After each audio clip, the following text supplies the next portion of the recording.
Good evening and welcome to the Love and War Update podcast.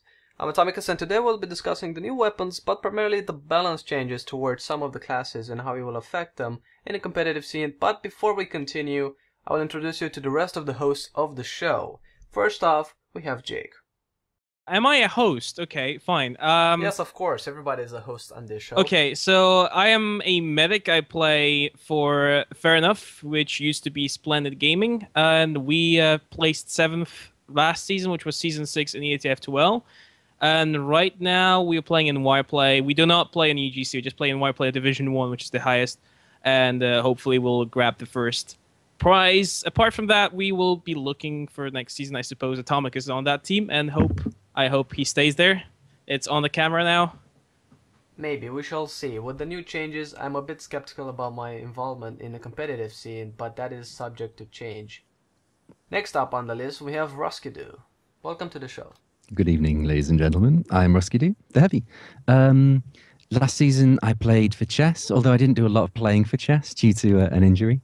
What else? Yeah, I've been playing Highlander since Highlander was a thing. I like to think of myself as the old man of Highlander. I can be all like, oh, I remember when there was only a Senestian colony scrimming. In my day, it was nothing like this, etc., etc. I do other stuff. I crits cast. I make items. I'm, kind of a big deal. Nice. Well, I really hope that you can convince Valve to release the medals much sooner, because I feel like I really need that Prem participation medal, hopefully. And we have, last but not least, Mr. Candle. Hi, I'm Candle. I play Premiership Pyro. With Close Switch. We were 4th last season and 1st the season before that, and we're a bit shaky right now. I think we're gonna die.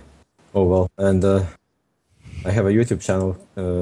Some people might know me for, and that's about it, I guess. Nice. Welcome to the show. I am also a fellow Heavy, just like Mr. Ruskidu, but also a Soldier main. I've tried to migrate to a different class, and luckily I did it at the right time because of the new changes. First off, we're gonna begin with the new weapons. We will discuss about their stats and what they're trying to do in the casual scene and the competitive scene. So first off, we have the backscatter. Stats are the following: mini crits targets when fired at their back and at close range, and it has a minus 34% clip size, no random critical hits, and 20% less accurate. Thoughts on it? I haven't really played with it. The entire last day, I played with the remaining weapons, and just gonna say that I don't know. I see the resemblance between the short and the weapon because, well, the spy was teaching Scout the ways of the espionage and, getting the ladies. I hadn't made that connection. That's cute. I like that. And that's how Scout learned how to kind of attack people from behind. And I think it's okay if you just really go for the actual backstab with the backscatter. Just go right behind the person, and I think the mini crits will basically kill everyone around 150 health, but I haven't really played with it yet because I haven't crafted the weapon. Yeah, I think personally, at least in the casual scene, it's encouraging people to do their job as a scout and try to flank the enemy and surprise them from behind. So I think it's a nice touch. In the competitive scene, I believe that it's a straight upgrade because most of the scouts. Really? Well, I mean, most of the scouts. You're losing mid-range potential for a chance at your flanking kills. Okay, I think if you're in say you're playing on Lakeside, right? If your team's rolling and you've got control of their battlements and you're just busting them, then sure, you're gonna get those flanks and stuff. But if the opposing team's flank is doing their job and you're getting called and you're not actually getting behind people, then you're just worse, right? So yeah, it's true. I mean, it is a situational thing. It kind of depends on how the enemy plays in that match. If you manage to destroy their flanks and always get behind them, then I think you get an advantage over the situation. Are you talking about sixes or Highlander? Highlander. I think I think in sixes it wouldn't work whatsoever. Yeah. I was about to say I think in sixes it's not going to be unlocked. So who cares? Yeah, true. But yeah, it wouldn't work. In a Highlander, it's situational, yeah, but scouts will be able to adapt to it really fast because they're already used to that sort of play style. So, I mean, yeah. it's hard to kind of implement that in Highlander, in my opinion, because usually when you see a scout trying to get through your lines, you'll just call it out, and people will know that there's a scout behind. They'll be ready for the scout. I can see definitely happening that. I actually saw a few people trying to make use of that scattergun in pub servers, but apart from like being really sneaky, it encourages you to play really sneaky. But at the same time, you only get mini crits, which will deal about I don't know 50% more damage, something like that. I think it's a third more, isn't it? I think Don't quote so, me on yeah. that. So it's not that much. And the clip size is also less, so you can't simply just spam around this. Also, it's less accurate. So as I said, you need to be really close range to actually get someone. So I don't think it's a straight upgrade. I think it's like a downgrade of some sorts, but at the same time, it's kind of like a side grade where you can try and do some gimmicky stuff. Like Scout has so many weapons doing gimmicky stuff, like the Milk or the Winger or the Sandman or the Cleaver. So I think it's just one of his weapons that he can use to have fun, I suppose.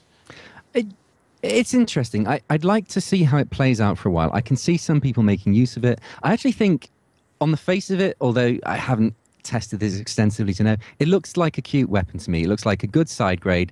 It enhances some aspects. It detracts from others.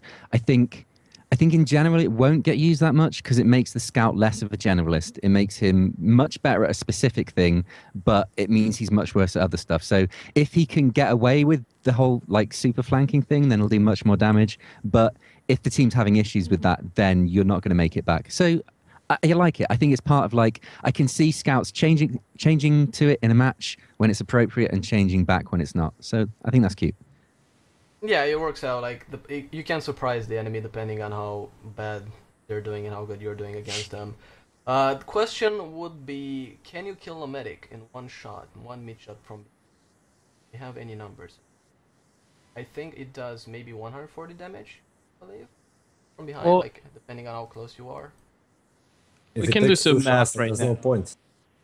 Yeah. Well, I mean, we have to keep in mind that the heavy has a extra second minus to the reaction time, so the scout will be able to go behind maybe. I don't think. I mean, this is jumping ahead a bit, but the heavy nerf doesn't actually nerf the heavy that much against scouts. Like it's a very minor nerf on those 1v1s when you're picked up going to the front lines, but it's really not that bad. Like it gives the scout maybe an extra 5% advantage on you, I'd say, off the top of my head. That's it. I just like did the math with the regular scatter. I think how much does it deal like a full meat shot? 109 damage. Scattergun. I think more, sometimes more, or maybe less. It has to be at least 100. I know at least 100. Well, with 109, with the third of the damage, which is the mini crit, it deals 141 or 142 damage total. So it's not enough to kill the medic. Well, usually medic gets spammed that anyways, but yeah, I was thinking like something, like the scout getting a mid shot and then a spy being able to finish him off from like mid range or, something with the ambassador. yeah, it's just better to have the regular scattergun because you just need 2 shots anyways to kill the medic. So might as well just have something else to protect yourself rather than have a gimmicky weapon, in my opinion. It's a fun weapon they added, to kind of diversify a little bit more. But I don't think that will find a use in Highlander as like some weapons. I think I'd agree with that. I don't think it's super viable. I think it's very situational. I'd love to see some situations where like very skillful players find uses for this, It's like it's an extra tool in the toolbox. It's not like the main thing you'll use, but you'll go to it occasionally when, it's appropriate. Yeah, that's true. And yeah, for the casual scene, I think it's a good item. It can be like an introduction towards competitive TF2, for people to actually learn what they're supposed to do, like what play style they should adapt if they're interested in playing competitive. Well, next up we have the Tide Turner, which is the new shield for the Demo Man because we don't need stickies anymore. 25% fire damage resistance, plus 25% explosive damage resistance, full turning control while charging, kills while charging refill 100% of your charge meter. Pretty OP in my opinion. Yeah, it's pretty overpowered for a shield anyway. It seems to be better than the other shields. Yeah, by far. Exactly. I mean, I had- you don't have yeah. the same kind of resistance. I'm not sure how that would pan out. But the turning is insane, right? I mean, I had my fair share of time with that shield, and basically what I did yesterday is just play a couple of hours demo man with the shield and with the katana. And by far, even though it has less this resistances than other shields, is just so much better because you can turn around at, whenever you want. It's basically like Star showed in one of his videos how he turns around, and they fixed it, and then they enabled it again with this shield. And there's absolutely no reason of having other shields rather than this one, because you have so much more mobility, and also it replenishes your charge meter after every single kill. And you just kind of keep charging around and killing people with crits, and it's just so OP. Yeah, I agree. Like I've seen videos of people just doing combos and killing like you just have one demo man just doing charges all over the place and you can kill like 5 people, and especially with a script, yeah, it can become pretty nasty. well, I'm just like looking at the stats of the shields now. It seems like, okay, so the charging charge, the basic shield, just gives you loads of resistances. You're protected from the afterburn, and you've got like the huge fire and explosive resistances, which is really important, right? Because that's like getting on pyros is going to be an issue, right? Because they're like the close range class, and if you want to chop them up, then what is it? You're getting, how much are you getting on this new one? Is it 15? It's actually 25 fire resistance. That's not bad, but you still get caught by the afterburn. And yeah, like the splendid screen, its shtick is that you're kind of doing the impact damage from the charge, right? Yeah. But yeah, I don't think that really pays off compared to the turning ability of this thing. You can just do crazy stuff with this and the Clearmore? Yeah, Clearmore. That's the one. I Yeah. think. Oh, somebody's being called. Nope, never mind. All right, then. Yeah, it's pretty like, at least the other one. If you wanted the 100% like full turning, you had to use the boots. So at least you had to trade off another one of your slots. But here's like you just use the shield and get pretty much everything. Yeah, there's no need for shoes anymore. Like you just have what the shoes were supposed to do, and I think they just add health. I haven't seen any improvement over turning when using other shields with the boots. I was just turning the same amount, and now I can just turn however I like. However fast you mouse it. Yeah. Yeah. Okay, I'm going Simple to as throw that. out something there. This is kind of like touching on further things, but I'd like to see sword and board becoming a thing in comp. Like, up till now, right? Demo men, they haven't been playing the demo man class in comp. They've been playing the sticky man class. Like, the ideal scenario for every class is that all the classes are equally weighted in a game of Highlander at any rate. I'm not talking about sixes, this is just Highlander. All the classes have equal weight that they bring to the game, and I'd like to see every weapon for every class have equal weight. Now, that's obviously impossible, but isn't that the dream? So that we have the most variation, so that every game is like different. We don't have like, oh, this is the tactic for this map. We have, like Killswitch are trying this particular tactic and running these things on this map. Oh, and how are Hildreth's team? I can't even remember what the fuck they're called. How are they countering it? Yeah, Highfinder. They're doing like different stuff, right? Like, in fact, yeah, I'm not going to get too much into this because we're going to have like the class talk later and the balance and stuff. But yeah, I think bringing in stuff like this, which makes a shield possibly viable in comp. Fuck yeah. As a pick class. As a pick why not? class. That's a good idea. It's just you can be. basically with it. Yeah, this charge. I mean, this shield is basically like you just go in, charge, kill the medic with full crit, and just charge back because you have your shield, like your charge back. And you can save yourself. If you can do that right on, maybe then heavies will be like, damn, I need to run Natasha to stop like shield demos. Because like any sword demo, Natasha, even though Natasha is a gimped weapon, it wrecks them. They slow to a crawl. They can do nothing. Well, Yeah, it can. From that point of view, well, okay, we're gonna go into that. We're gonna keep that. But yeah, it's an interesting idea, and yeah, I completely understand and I see what you're aiming at, and yeah, it's better. I will get into that later. So yeah, overall, it seems pretty strong and overpowered. So yeah, I did it on purpose to replace the nerf and make people happy. And yeah, in the casual scene, people are really happy about the shield. So you're just gonna see demo knights all over the place. Next up, we have the base jumper, which is, well, to me, it seems like a gimmick, most likely. So yeah, it's basically a parachute. Thoughts? In competitive, I think it's quite useless because the soldier's advantage is to be fast and bomb as fast as possible, be effective. So if you're gonna do this, I think everybody's just gonna shoot you down immediately. Yeah, pretty much. Maybe. You have a lot of control. The fact that you can control your descent speed by turning it on and off is interesting. I'd like to see what a good demo could do with this and a shield, like launching off rocks, and like how much airtime they could get and how fast they could descend on medics and stuff for picks. Yeah, I've tried it only as a soldier, but as a demo man, I haven't. What slot does it actually replace? I'm not First, actually the grenade sure. launcher. The grenade. Yeah, Oh. for the demo man, grenade So launcher. it's pretty much for spamming, pretty much like stickies. And that's that's why I think again. when they were introducing the base jumper, they just thought, hey, well, the demo can have the base jumper, and he has also those sticks. And wouldn't that be overpowered if you can just jump with one stick, slowly descend on the base jumper, and just keep spamming those 100 damage sticks on the floor? And that made them think, well, we kind of need to nerf the demo man. No. The parachute for the demo is for weird versatility and fun plays, and using with a shield and a sword and getting the most crazy air you can imagine. Right. A gimmick, pretty much. Well, I'm not going to call that yet. I want to see how people are using it and how it develops. Because when combined with the airstrike thing, it is nutty, right? I mean, well, I actually tried just trying to kind of use this base jumper gimmick on Badwater Skyle, which is like 32 people and just mayhem.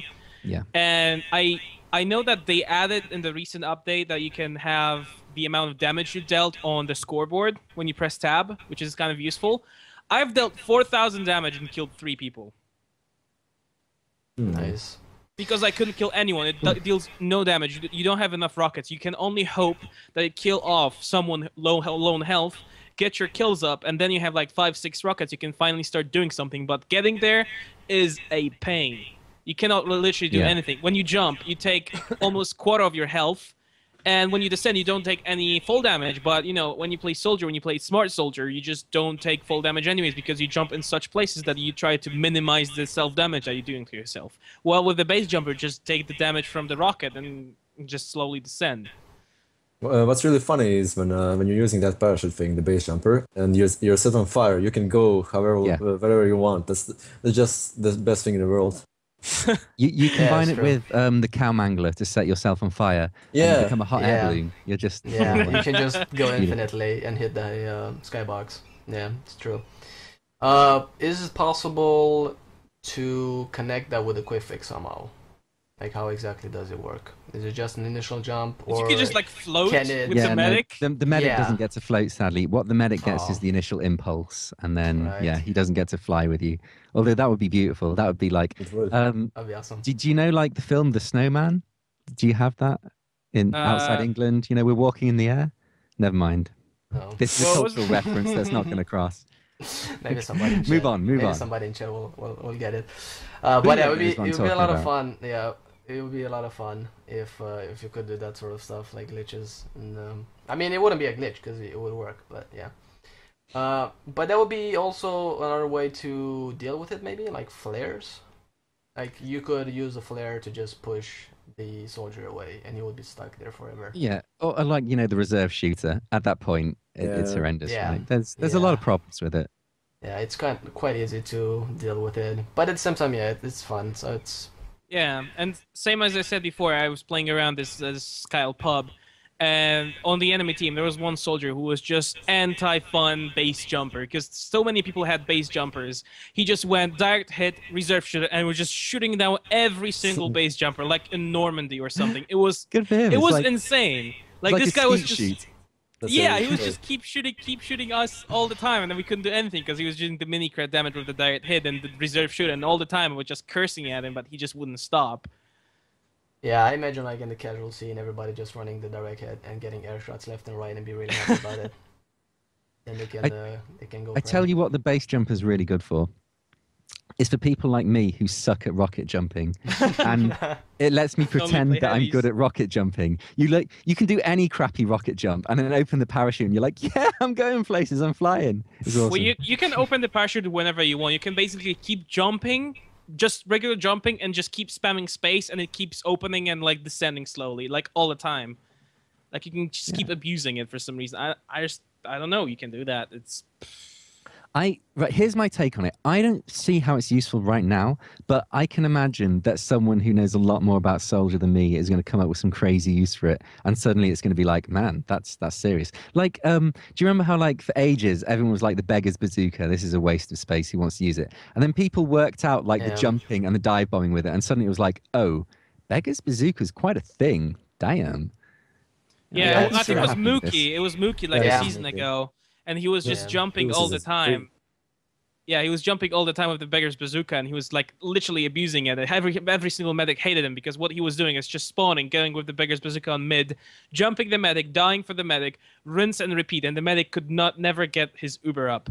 And finally, someone discovered a bug where he could just hold reload or something like a reload Yeah, script. so you could just fly through the air, rocket jumping on yourself. That's why I got was- banned, which is Yeah. And wrong, that's wrong. why I got banned, and Mookie got really upset about that. I can understand. not really. I don't think he got really upset. And me and Atomicus were on his team, like when he was doing all those things. It was pretty funny. Yeah, I mean, it was So- good for us. It was good for like Yeah. just on barn bullets. You could just do that from spawn, and the medic would always be on the first point, like be in the corner. So it would be a death trap. Yeah. Like, two I'm rockets, sad that we didn't give it enough time for the meta to develop. Like, if you stayed with the beggar's bazooka, it's not like medics would just stay in those spots and get picked forever. It would mean Yeah. that defenses would have to change. I think you'd have to maybe keep your medic a bit further back and be a bit more careful with him. That might lead to defenses being more difficult and maybe a more dynamic game. But who knows? Yeah, it could have made the medic a bit more mobile on the defenses. Yeah. But that like he should always be mobile, because usually when the enemy team calls out the enemy medic, then Yeah. soldier knows where to jump. Yeah, so- you trade I think vertical speed for horizontal speed, or like length. I think it's just that you can float around basically entire map. I managed to jump like Badwater, beginning of offense of blue spawn, all the way to the door where the red comes out on first point. That's And I amazing. wouldn't even touch the floor once. And it was really great. Like you could just simply just float around, just keep floating around, just even like wall jump again and keep floating. Well, instantly, fun. there's one use for it that'd be interesting, like on payloads, getting behind the defending team and getting to their spawn. Bam. Why not, right? Yeah, I'm not sure. they- I'm not sure it's better than just rocket jumping normally if you can do that, but who knows? Yeah. All right. Well, that is the base jumper. We're gonna probably go back to this when we go to the next the airstrike. But next up we have the classic, which is the new sniper rifle, which charges and fires shots independent of zoom, and no headshots when not fully charged, and minus 10% damage on body shot. I actually haven't tried this one. I've seen somebody use it, and it's a mess. Yeah, Like, it appears to be somebody- ass, doesn't it? Essentially. Yeah, I mean, Like- first of all, you have the jump crouch glitch, and you can do it while you're building up the boost, the charge. So it's just a mess. It's basically the ambassador version of the sniper, but a bit more different. This is one which right again. I want to see how it plays out, but it looks to me to just be a downgrade. You've got less damage output at the price of you don't have to zoom. You can like quick scope with it being scoped. I don't get it. Can someone explain it's- this to me? Way too gimmicky in my opinion. Like I haven't given that a try yet, but it's just I've seen some people using it. And it was like I don't know what was that sound, but it doesn't really hurt, and I just kept killing the sniper, and so he finally switched to a regular sniper rifle. Yeah, it is apparently the Team Fortress 2, Team Fortress Classic sniper, Yeah. and it has even the sound from it. And I guess one of the things is that you don't have the tunnel vision. I guess that's one advantage. Yeah, but, you can be fully charged and just like waiting to find out where people are, but Yeah. like no headshots when not fully charged and minus 10 damage on body shots. Like any heavy who comes up against a sniper running that is like, oh hell yeah, Yeah. this is amazing. Yeah, I mean, I mean, it could be good if, for example, a player like Inso, which is a spy main, which is really good with the ambassador, can use it to quickscope people and deal a lot of damage with the headshots because we're already used to it or something like that, you know. No, But I you, still you don't know can't. the You can't headshot when you're not fully charged. Like that's Oh, yeah, brutal. when not Yeah. fully Like charged. it's Okay, I like you're, see. Yeah, it's like unless you're fully charged, yeah. you've So you got need a to piss wait all the rifle way. that I see. doesn't Yeah, that doesn't crip that doesn't put people in piss, and it gets Yeah. -10 damage on body shots. It's like, man, this sucks. yeah. No, I misread. Yeah, in that case, yeah, it is quite bad. I get well. One of the other things is that whenever you kill somebody, the other person just explodes in Gibbs. That's a one thing for I That's don't know nice. for the casual team. For the players, but other than that, I don't know. I don't see it. Like in competitive, yeah, tunnel vision, but it's just no. I mean, you need the quick scope, 150 damage. I think that'll be much better instead of actually waiting forever for the charge.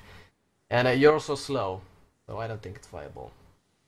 And even in casual, like TF2, I think it's still weird.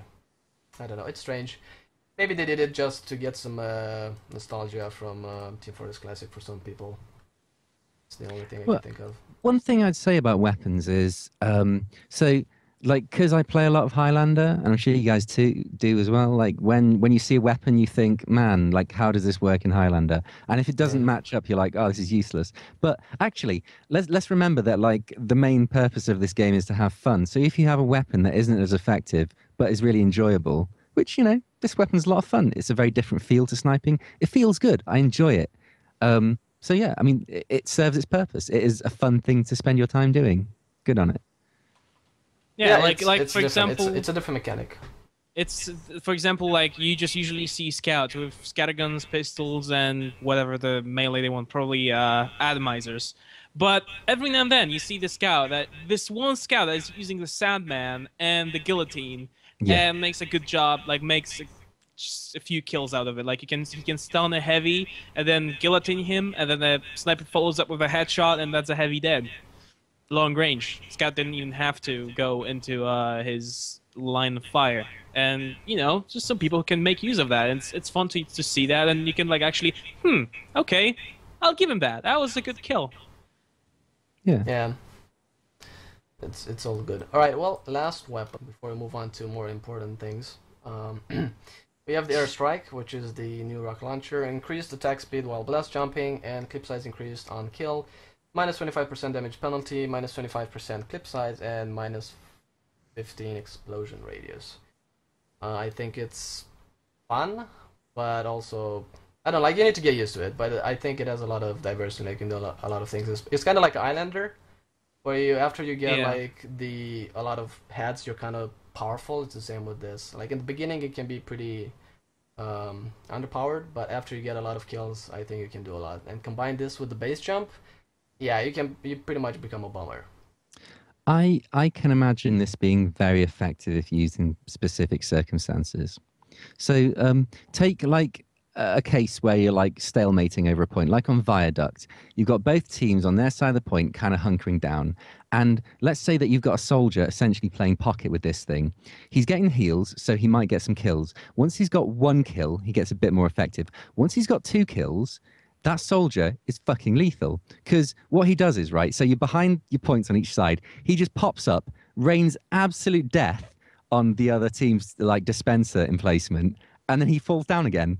And he's back getting healed by the medic. He's just charging up those rockets again, rinse and repeat. This could be, it'd be difficult. It's hard. It's like, well, it's risk reward. If you get to the state where you've got all the rockets in the world, then this thing can be absolutely ridiculous. Like, I mean, have you seen the rate that it fires from the air? Yeah, it's quite fast. It's ludicrous. It's absolutely fucking ludicrous. And sure, the rockets do less damage, but oh my God, just everything dies. It's like an airstrike. It's carpet bombing. It's amazing. Yeah, exactly. So I think there could be some very interesting tactics that involve this, and I look forward to seeing it used by some intelligent soldiers. Yeah, it could be used even in competitive. I think it might have its uses. There's already people who posted like videos. I think that I've seen one video with somebody doing jumps on upward, and it's quite insane because of the speed. You can pretty much shoot two rockets immediately under you, and you can gain quite a lot of speed and do skip jumps and all sort of things. So it's quite powerful. I think it's kind of like an cool. upgrade from the bazooka. From the regular Well, rocket launcher. Beggar bazooka, Beggar I bazooka. think. Oh right, beggars. It deals less damage. It has less like splash radius, and you have less. You basically it's like a worse rocket launcher. Rocket launcher. There you go. And the thing with this is that you have to get started, like Atomicus said before. You just have to start with the Airlander, because before you start getting heads, it's just kind of like Yeah, you're just worse. Yeah, you're just worse. You have less health and you have less mobility. But then you just start getting heads. After 2 heads, you have already more health than you could have had before that when using like a stock weapon. And that's the same thing with the rocket launcher. Just have to get those 2 kills to be just basically a little bit better than the rocket launcher, and just keep getting kills. But at the same time, the more kills you get, the higher threat you are, and the more the enemy team is just going to focus you. Especially when talking competitive, because people are not going to stand around and just, give you kills for free like scouts or soldiers. They'll take the advantage of you. They'll take the advantage that you have less rockets and your rockets deal less damage, and they will kill you before they manage to you kill them.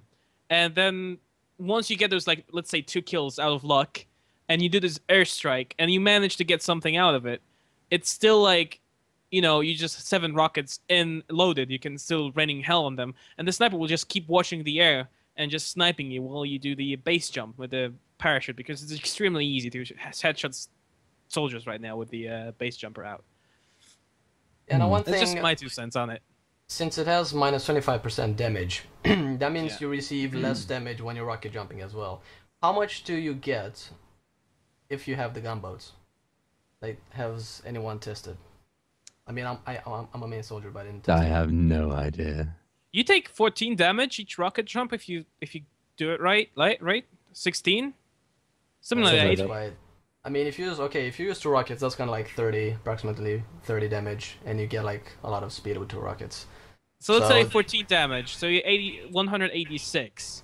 So it deals 25% less damage. So like 10, I think, health taken from you when you jump with this.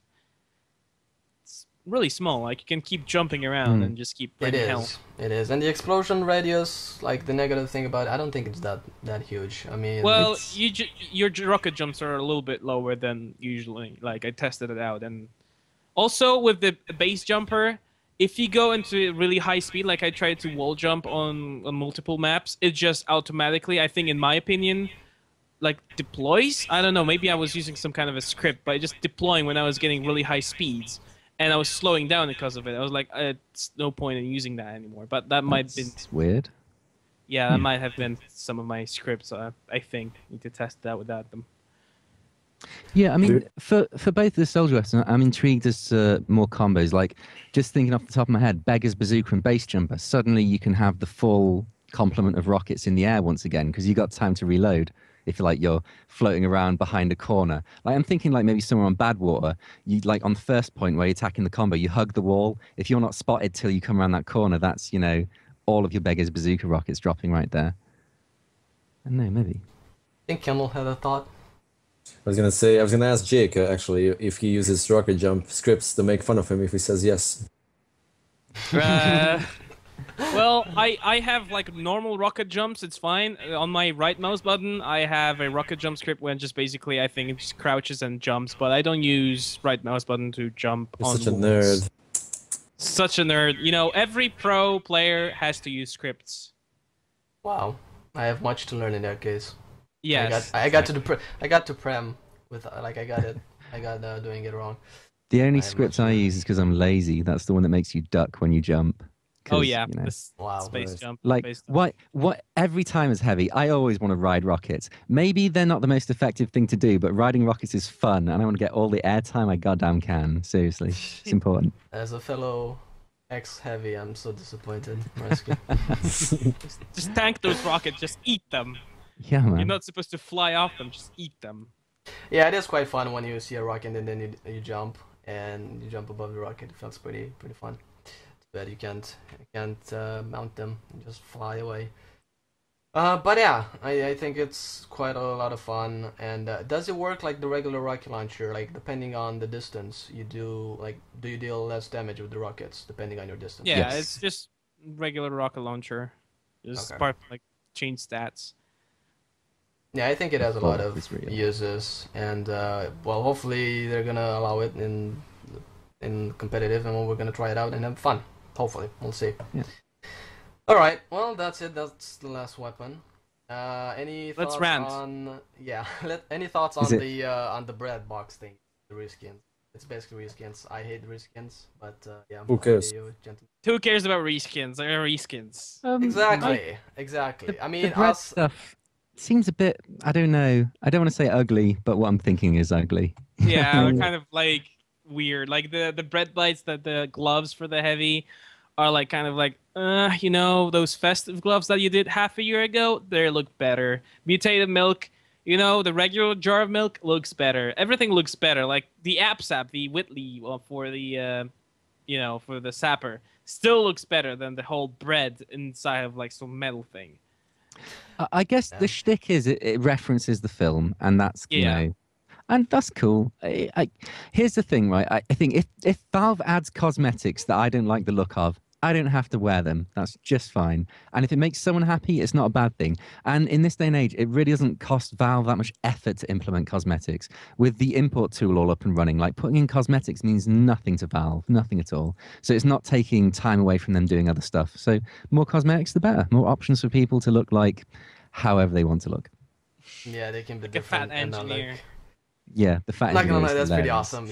Yeah. Like just have that one and have the taunt for the NG, and you're good to go. You don't need anything else. That's like I wish I had that. I would go like NG main just for that. You just sit around, let your sentry Yeah. kill stuff on pubs, man. Yeah, Why not? and I've seen people like you can sit on your dispenser, on your sentry. You can just Just sit. sit, yeah, I have that taunt, and I just like what I do is just I set up on some weird spot on some map and just sit down and wait for some suckers to just run through and get destroyed.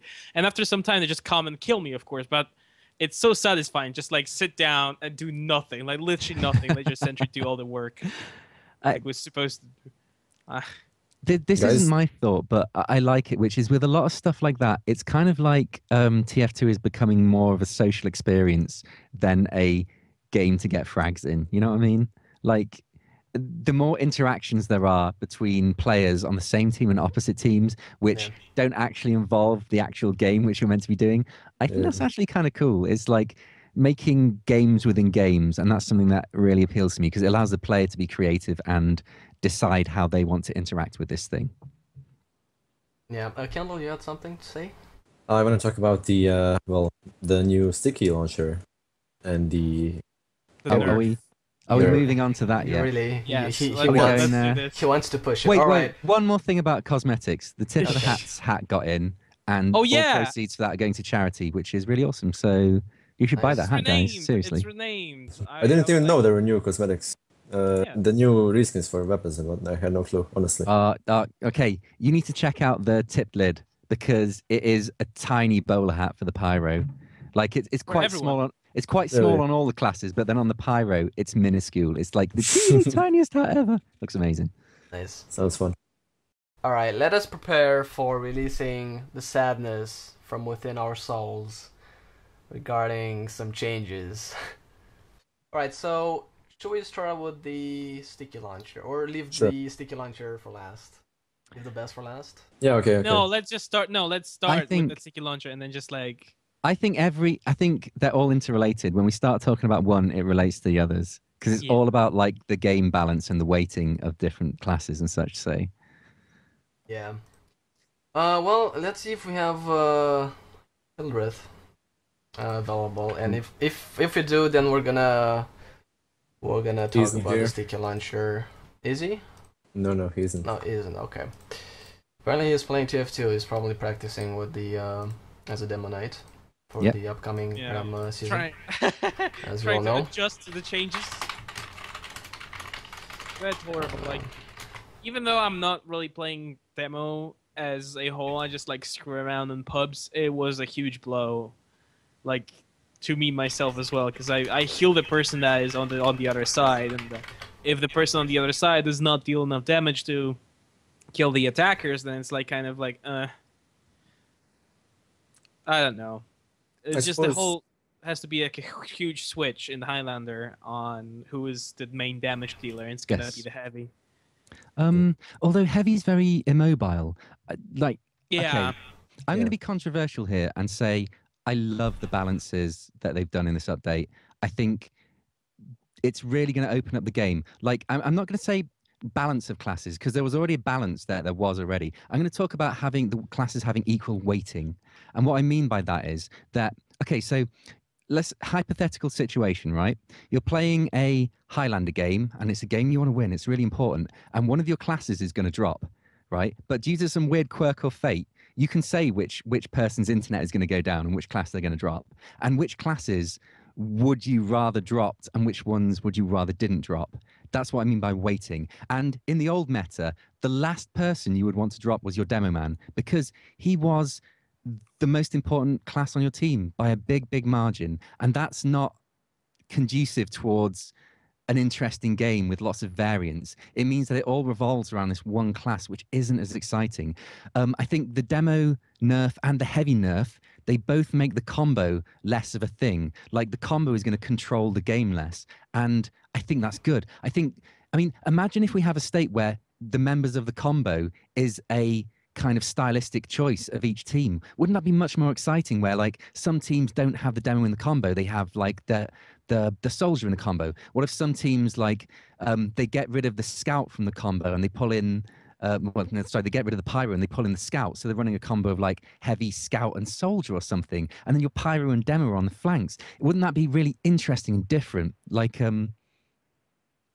yeah, let's Yeah, make, I know. I let's know make what. it interesting with lots of difference Yeah, in like it and like variance. heavy quality, and then every team has different tactics. Like, oh, you have the medic on your demo man. Okay, we're gonna have the medic on our soldier. We're gonna go left side, you go right Yeah. side. We see how it turns out. Maybe we're gonna have it on our heavy. Okay, Hildred is available. If Roski talk with Bubble and give him access Let to me the grab channel, and we will be able to switch to Mumble and hear his opinion. And I think it's possible at all to have classes that are like all equally, valuable.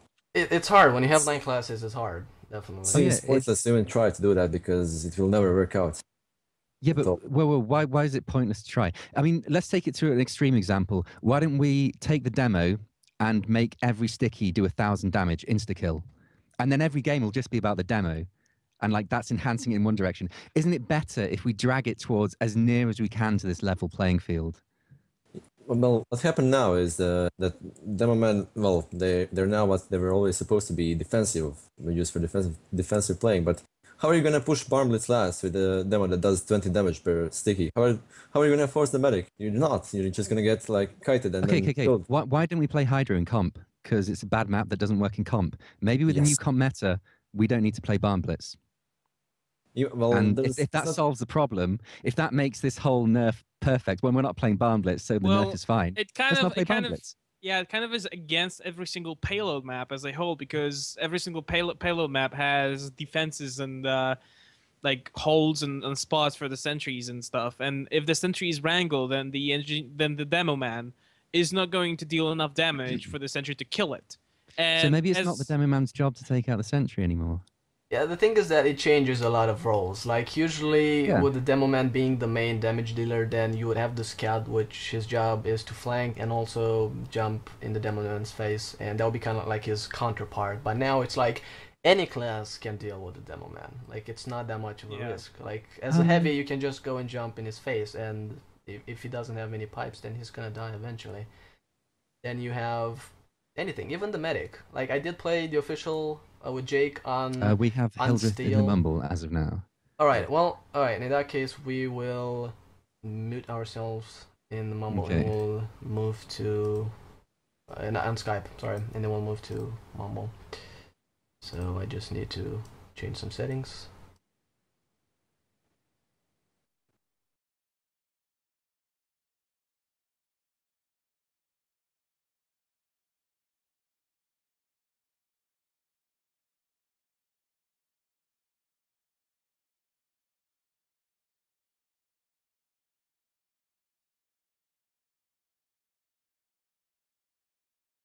scared.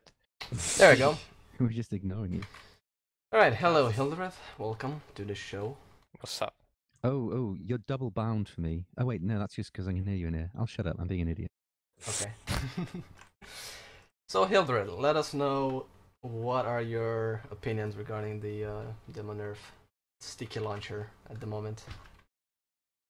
Well, I wrote about it on the forums a little bit, but I guess the main thing is I don't like it because I'm a demo main, so I'm biased. It's like if you nerfed any class. I don't really like it because you've been used to playing the same way for so long, Yeah. and now suddenly you're going to be having to adjust. But overall, I mean, I think the balance is actually kind of fair in terms of gameplay because we all know how imbalanced the classes are. Like, Demoman is massively overpowered in comparison to Pyro, which is just fucking useless. Are we allowed to swear? Whoa. I do no, swearing. yeah. If it's not allowed, I'm fine. Well, Rusky already dropped the bomb, so it's fine. He's already ruined it for a typical. I do this all. I can't. This is one reason I could never have kids because I'll just swear at them all the time. I'm scared about meeting other people's kids because I'll just say something blue or something and it won't be okay. Yeah. Yeah, going back to it though, we all know Demoman was the most powerful class in the game, and I believe it still is because the nerf, when you actually look at it, it does kind of reduce the instant damage probably by, I think around about half. I'm not a mathematician. I don't calculate these things. 40%, I believe it knocks off. Yes, that's Yeah. not. Okay, Well, I've got this But you theory. still have sticky traps. You could still put stickies on the floor, like I've been doing in pubs, and people just walk on them. It's beautiful. You could still, use pipes and do everything you can do. I'd say overall it makes the class probably about 30% less effective, which is still stronger than like what Epsilon were doing. They're replacing it with a heavy. It's still stronger than having a heavy full time instead of a demo. Would you say you have to play a bit more intelligently as demo? By that you mean play more like a pussy. Yeah. Well, I mean, like What's not just that? rocking I places mean, with it's- Blitzkrieg and wreck everyone, right? Well, you can't rely more on. No, it's kind of hard to explain. You can't really rely more on yourself to take care of individual Yeah. classes. But You have to ideally, play that's more how as a part of the TF2 team. needs to be played at a high level.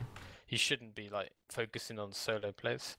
As a TF2 player, you should be looking to do things with your team around you. Obviously, they come into it, and it's going to be less effective.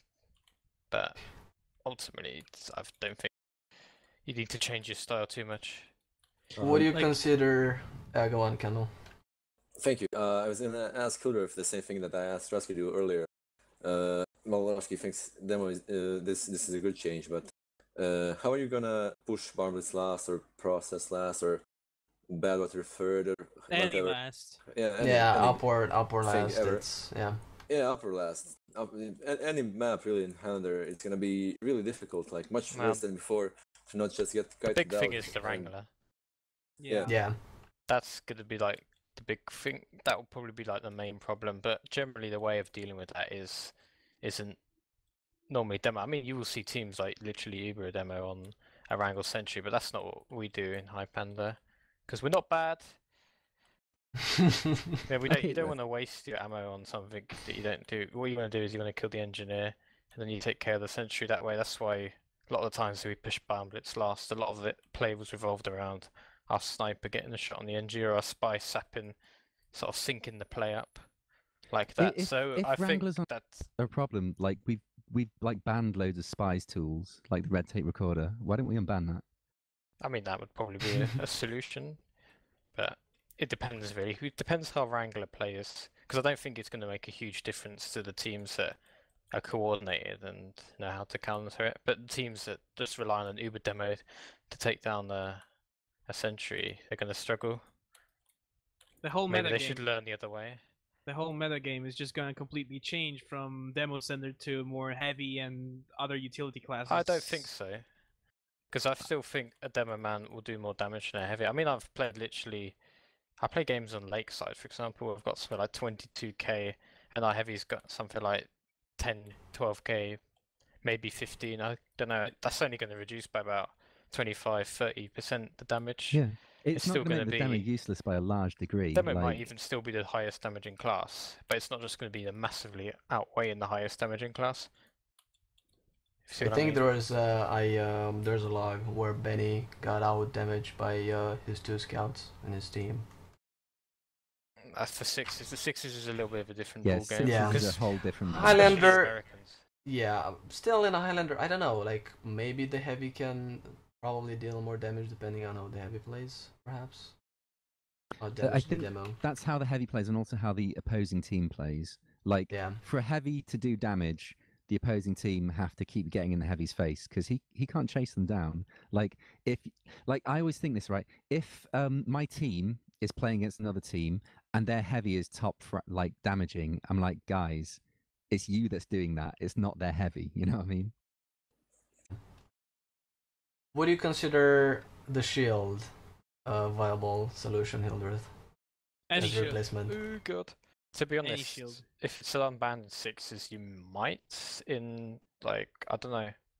Hard to say because I'd never like the shields personally. I use it as a gimmick on public service. I don't That's- use it in competitive.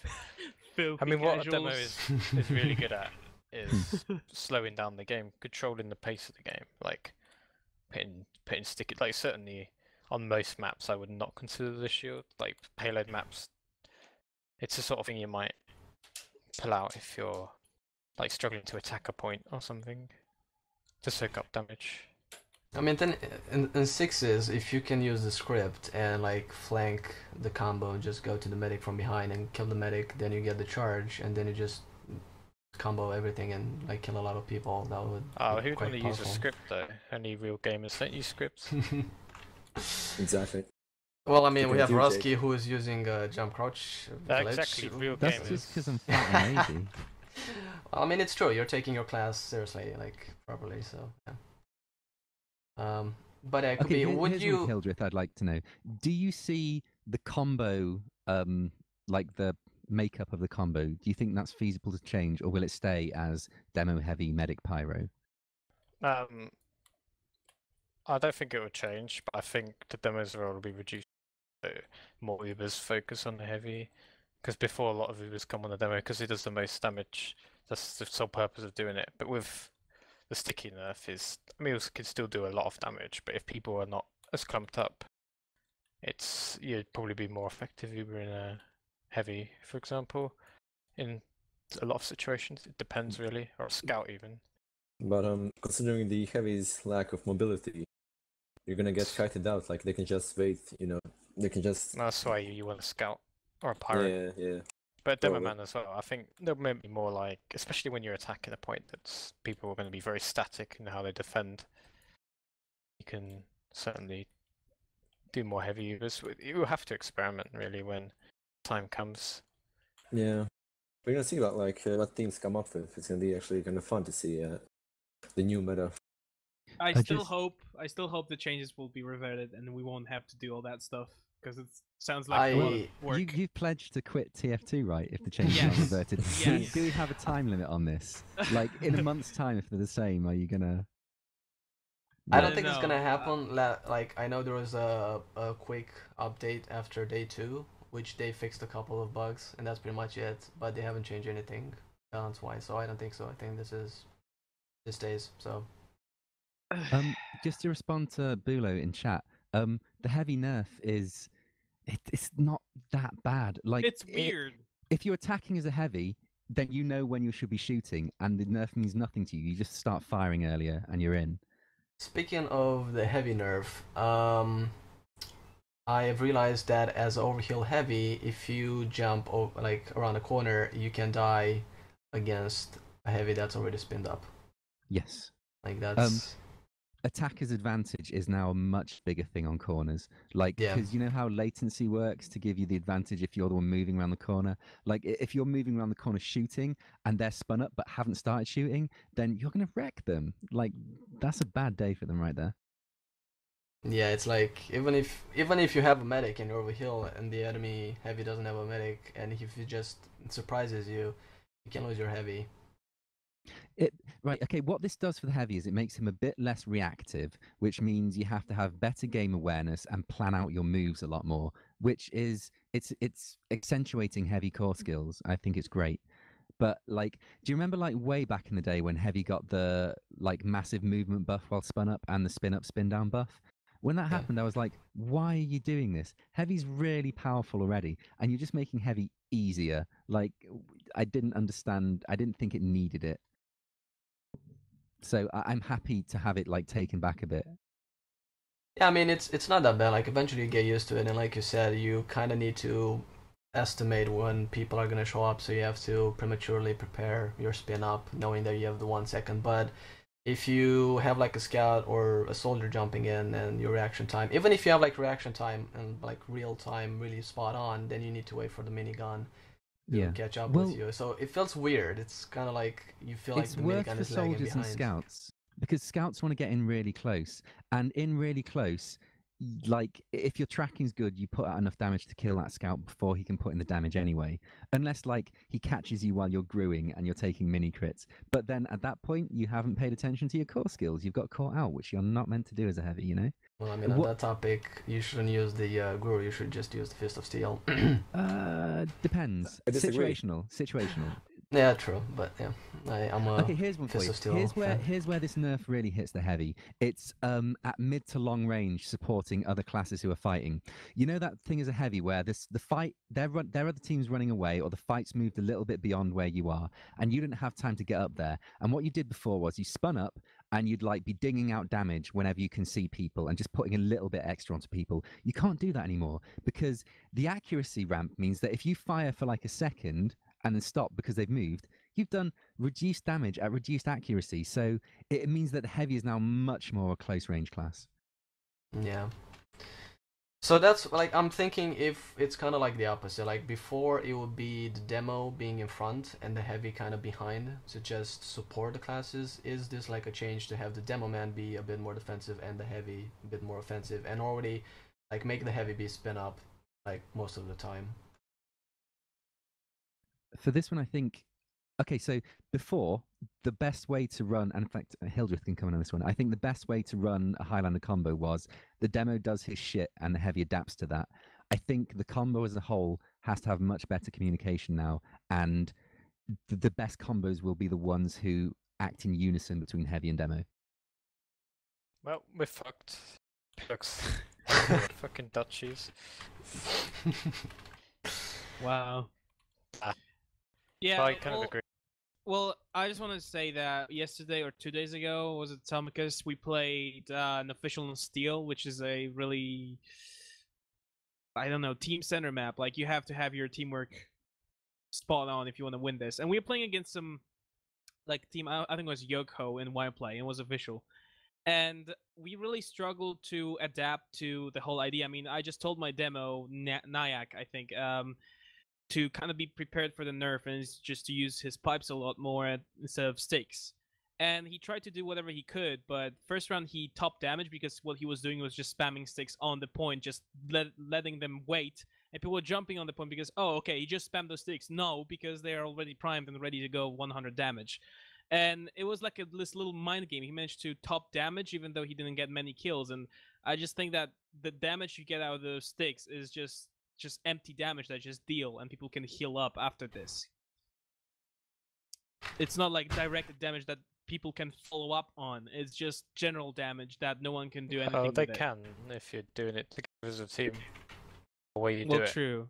But still, like, people are scattered if you're pushing, or for example, I don't know, you planning to do something else. Every single of our tactics revolve around demo spamming the connector, and with the reduced damage, he wasn't able to do that anymore. So we needed to push our heavy there. And since Pyro can just simply right-click and push the heavy off to the pit, it wasn't working as it was supposed to, and they managed to get their sentry and the connector, and we couldn't protect the E-point. We couldn't push the E-point, so we had to go all the way around and B, C, D, E. Instead of just going from A straight to E. Yeah, like Hildred, I'm thinking about the Scottish resistance. Would you consider that a good replacement in Highlander? I have a vintage Scottish resistant I have not touched. It's like in condition. Well, now's the time. Now's the time. I was kind of saving it for either like my wedding day, although that's probably unlikely. So Rusky Doo's wedding present. It was going to be one of the two, and Oh, nice. I think Rusky Doo might already be married, so Yeah, I might I'm have already missed married. You've missed the boat So, on that one, I'm afraid. Oh, Then that. Yeah, late to the party. I haven't tried it. I'm playing a pub right now. I'll give it a go, but if it's line stickies on the floor, like if that becomes sort of more the new thing, then it might be used more, especially defensively, like but you still do damage like with your stickies. You can still put out, like depending on the range. Say it's mid range, you can still put out like 300 damage per clip, which if you think about it, is still quite a lot It's significant. in right? terms I of mean, how fast you can fight. And if there's people who are crowded together, you can put ridiculous damage out per clip. You just can't put like 1,000 damage out per clip. Like you used to in Highlander when there's like teams scattered together, you just put 3 stickies on them and you do like 700-800 damage. yeah, like we're not going to have scenes where like the demo gets Kritzkrieged with that one charged sticky and wipes out no, 5 players. that's gone. But I don't. That's a beautiful That's part gone. of the game. Yeah, It's beautiful, but it's also a bit like it's rather brutal. You know what I mean? Cheap. Well, well, you can react to it. It's Yeah, you can play around once your spy calls To be out fair, that if you the get enemy. caught, it's crowded around with crits. You're not. It's your own Anticipate the fault. game. Something's gone wrong. Exactly. Right there. that moment It's when your own fault. both medics have the Kritzkrieg and the demo man just charges the sticky way before the other Oh, demo the man rest just gets of the the medic. teammates. Yeah, that happens in TF2. The rest of your teammates shouldn't be around you. I mean, yeah, to be fair, crits stickies still do plenty of damage. They do like what 130, I think now. Three times. Yeah, of but regular like damage. I'm thinking the problem with that is that usually if you can't kill somebody with a crit sticky, then the only thing you're gonna do is just make them jump around, and you're just gonna save them. Like I don't think Or you're like gonna be just able to bounce do. them out the way. Yeah, exactly. So Well, it's I not as think- effective. I think crits is certainly less effective as you can't just do the sticks. But I'm hoping that say if a team does use crits, they'll have to spread stuff around their team a lot more.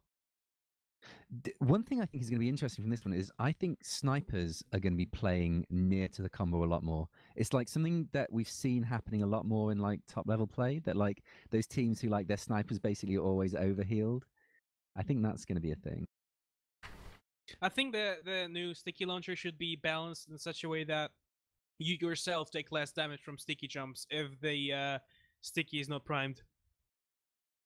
yeah. So at the Because moment, you like still if it's take the same amount of damage, and it's kind of unfair because you're the only 22 other people, and you still take half of your health when you want to jump. that could work because that could be used offensively. Like you could jump and then prepare a sticky trap really fast, and you could use that offensively. Pretty much. I mean, I just kind of balance it out because I think the nerf was maybe in a good way, but was executed in a wrong way.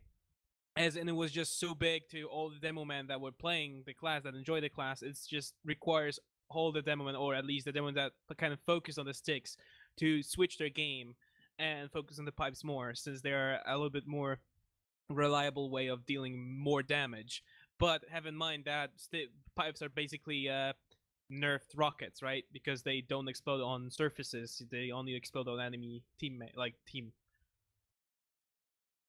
Yeah, what about like in Highlander? I'm thinking that people will be able to adapt because in Highlander at least you have They other always do. classes that can deal high damage. Like you can, like I imagine right now, it's probably gonna be around the heavy as the main dealer, damage dealer. But in sixes, I think sixes is, in my opinion, quite ruined. Yeah. It's going to have to change. Sixes is dead. Yeah. Long live sixes. Like that's the thing. What And about Hildreth? Because you play in. I actually haven't played like a Prem level BZW yet since the update. I played like a Div 3-4 mix. I mean, there's still huge top damage with huge damage and everything, but it felt like I could have done a lot more. So I can't imagine what it's like playing at a high against a good team at a high level against good players. So I don't think it's dead. Certainly, Demoman still. It's the same with Highlanders. Demoman will be the most effective class. Maybe the heavy could probably have more of a role since the demo's out, but I'd rather replace. Depending on the situation, I'd rather replace like a scout or a roamer for a heavy, and use the heavy more. But I don't think it's like that. It just means the demo has less of an effect in the game. They could probably play more pocket-centric style like they do in America. Like if you saw Epsilon play, they were healing Mike and a lot, and the demo was just sort of sitting behind the combo, and Mike was getting like ridiculous damage whilst War was sort of just middle of the team, that sort of thing. Still getting decent damage, decent contribution. But I think the pocket style is the way to go. Pocket soldier, that's the future. We've got to get rid of our Euro style. Sorry, Numbnuts. It's Heard it over. here first. Yeah. That's my Yeah. opinion, which Zoo will be very happy about. But I won't be. It's- I'll be it's bored, kind- shitless.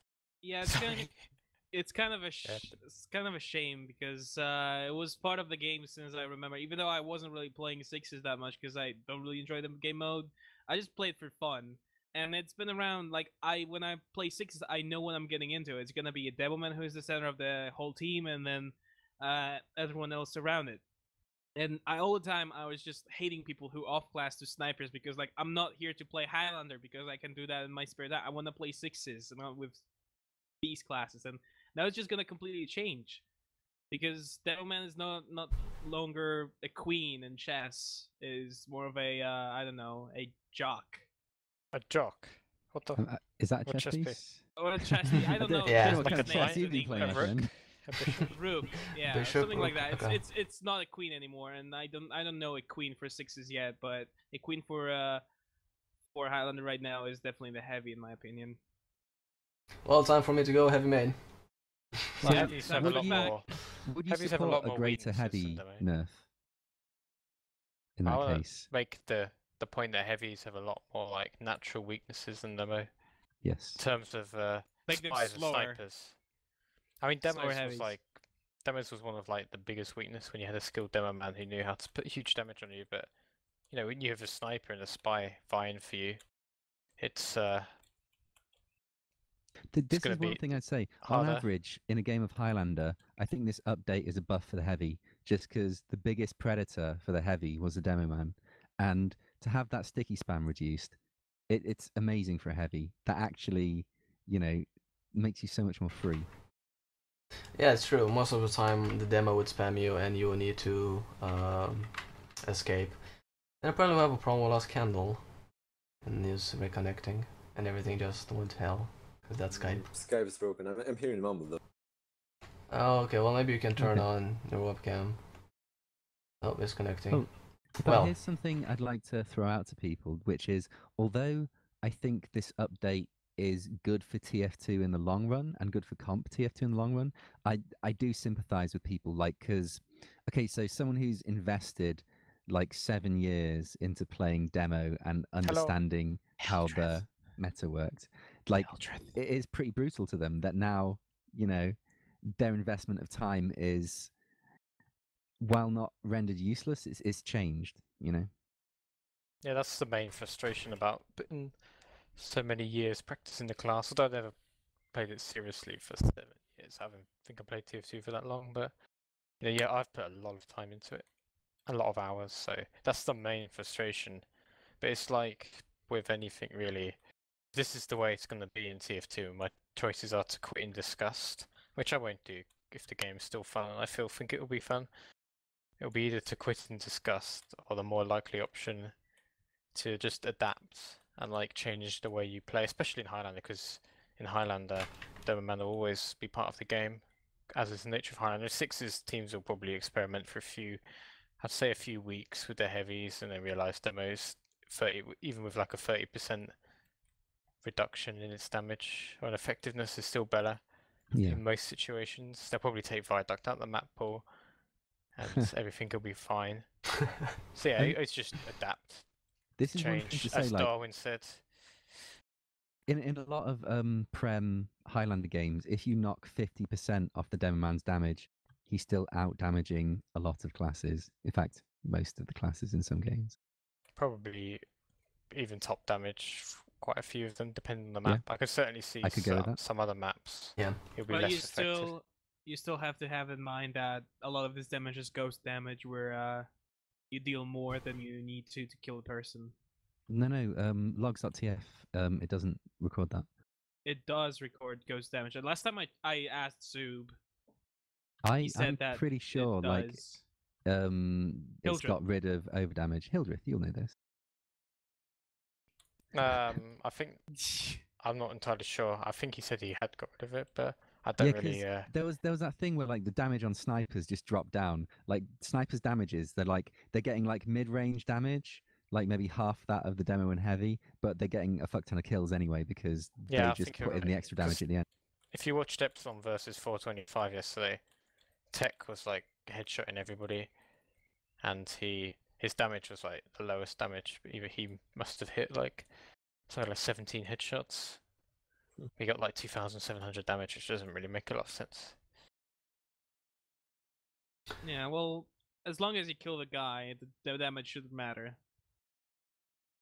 Yeah, I But, think like, if you're heavy, he scores a lot of kills, and you as a demo have a lot of damage, but not that many kills. That means you did a good job because your heavy managed to, use your damage to kill the people.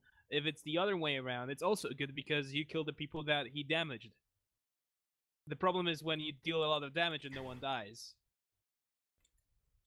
Yeah, That doesn't damage- happen. I mean, damage does lead to kills in most Exactly. cases. Or if nothing else, it takes people out the fight. It means yeah, they have that's to exactly be really what I was going to cautious. say.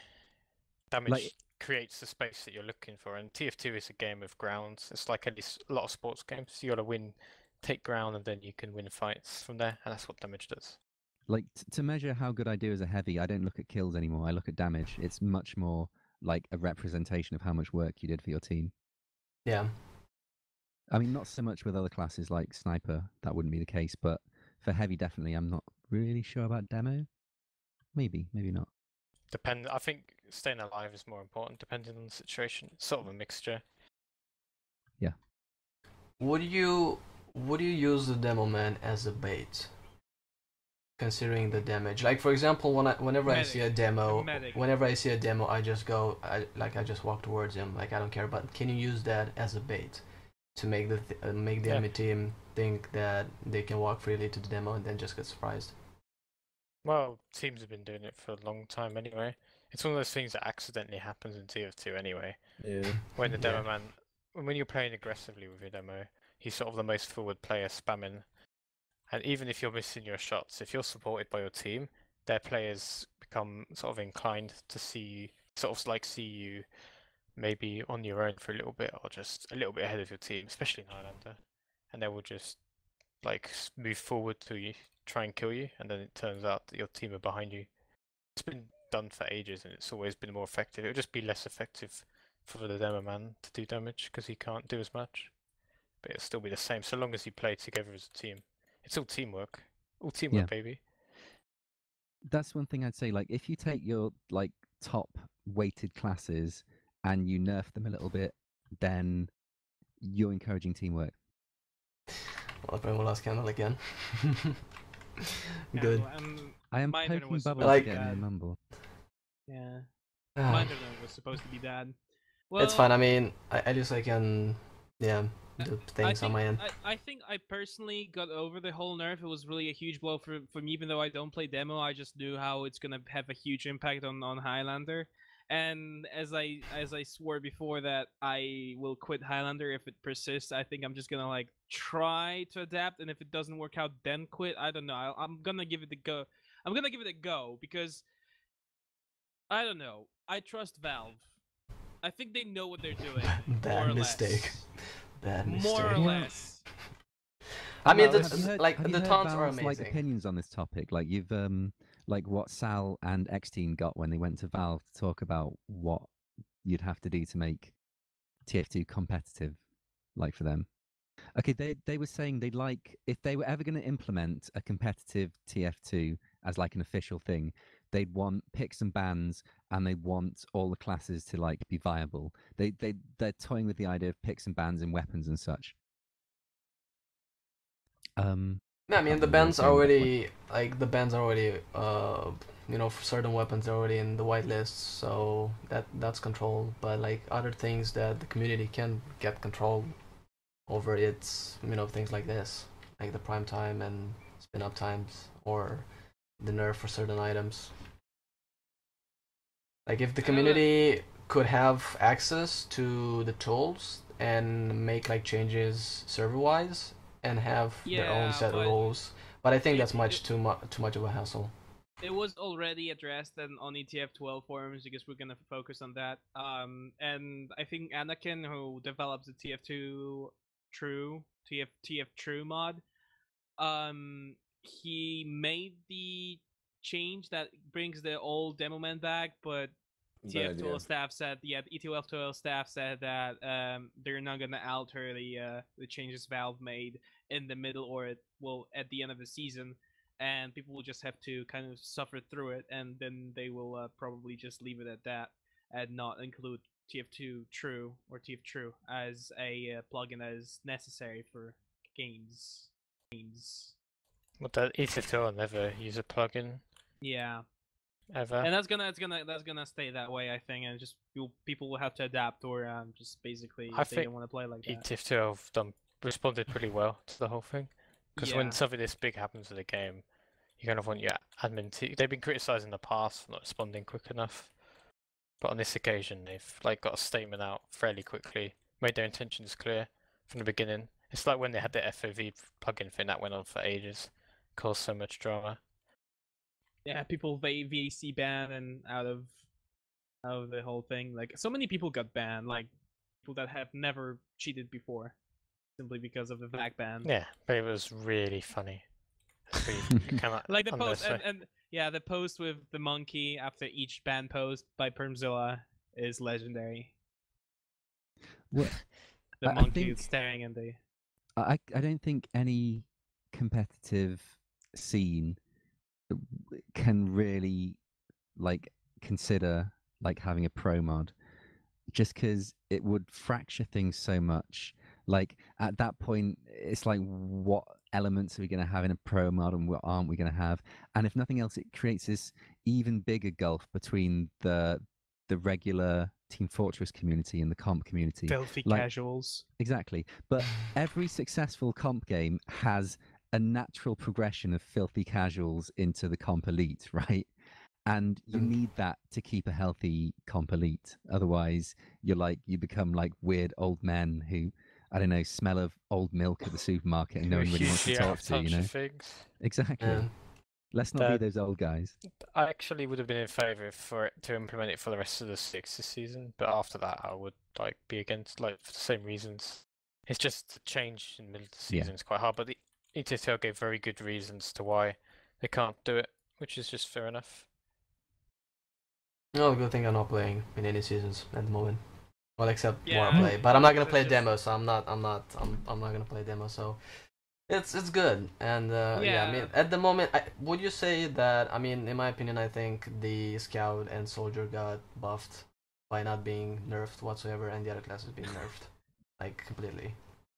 So, like, I think people should migrate to Soldier. Sniper's done well here as well. Yeah. I think every single class that wasn't touched in that update is in some way buffed. It is. I mean, because as a medic, you just like I played at an official and I could simply walk over Demo Sticks and take 20 damage and laugh in his face because he couldn't do anything to me. Yeah, like I would say if the demo man is going by himself, there's less chances for you to actually die against him. Like, I mean, if he's gonna have the pipes, then yeah, you're probably gonna die. But stickies wise, I don't know. I'm just thinking. Here's how I would change my style on demo. Just provisionally, on middles. I would probably put down like a bit more spam and just like leave my stickies more on the floor just to deny space. There was an old way of playing to deny their team getting position on point or on snake water. Your audio cut out there. Could you repeat that, Hildreth?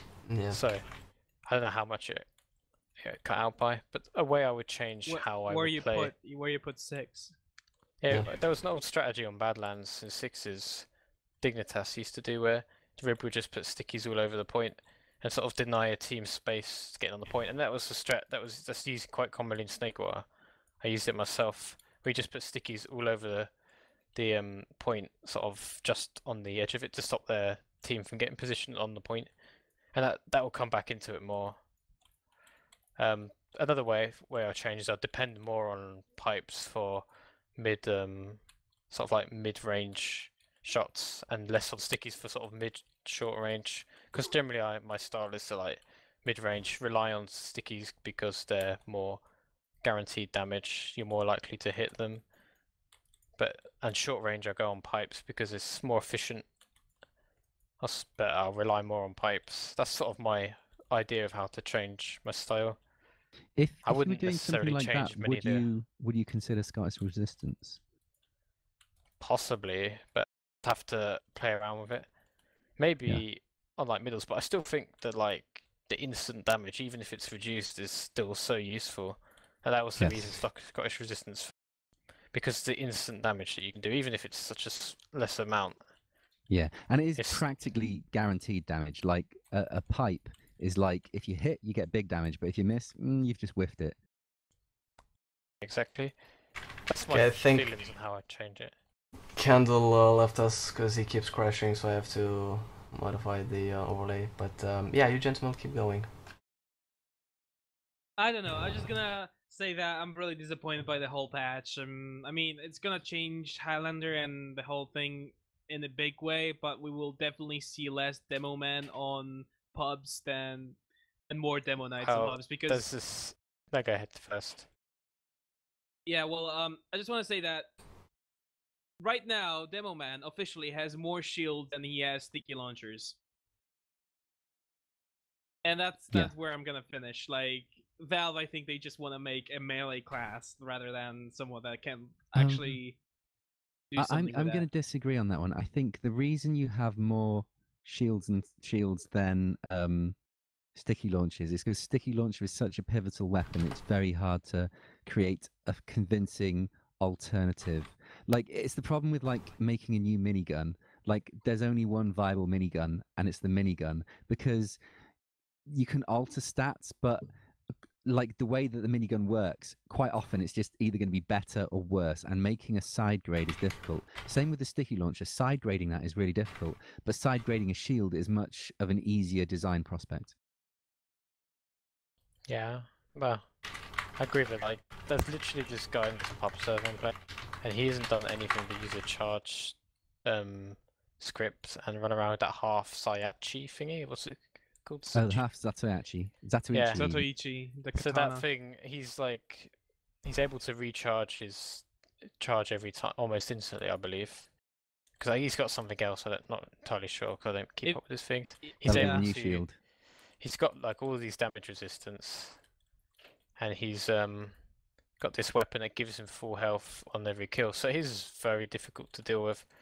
Now, in like a proper like setting, like a Highlander setting, he'd just get cut down by a heavy.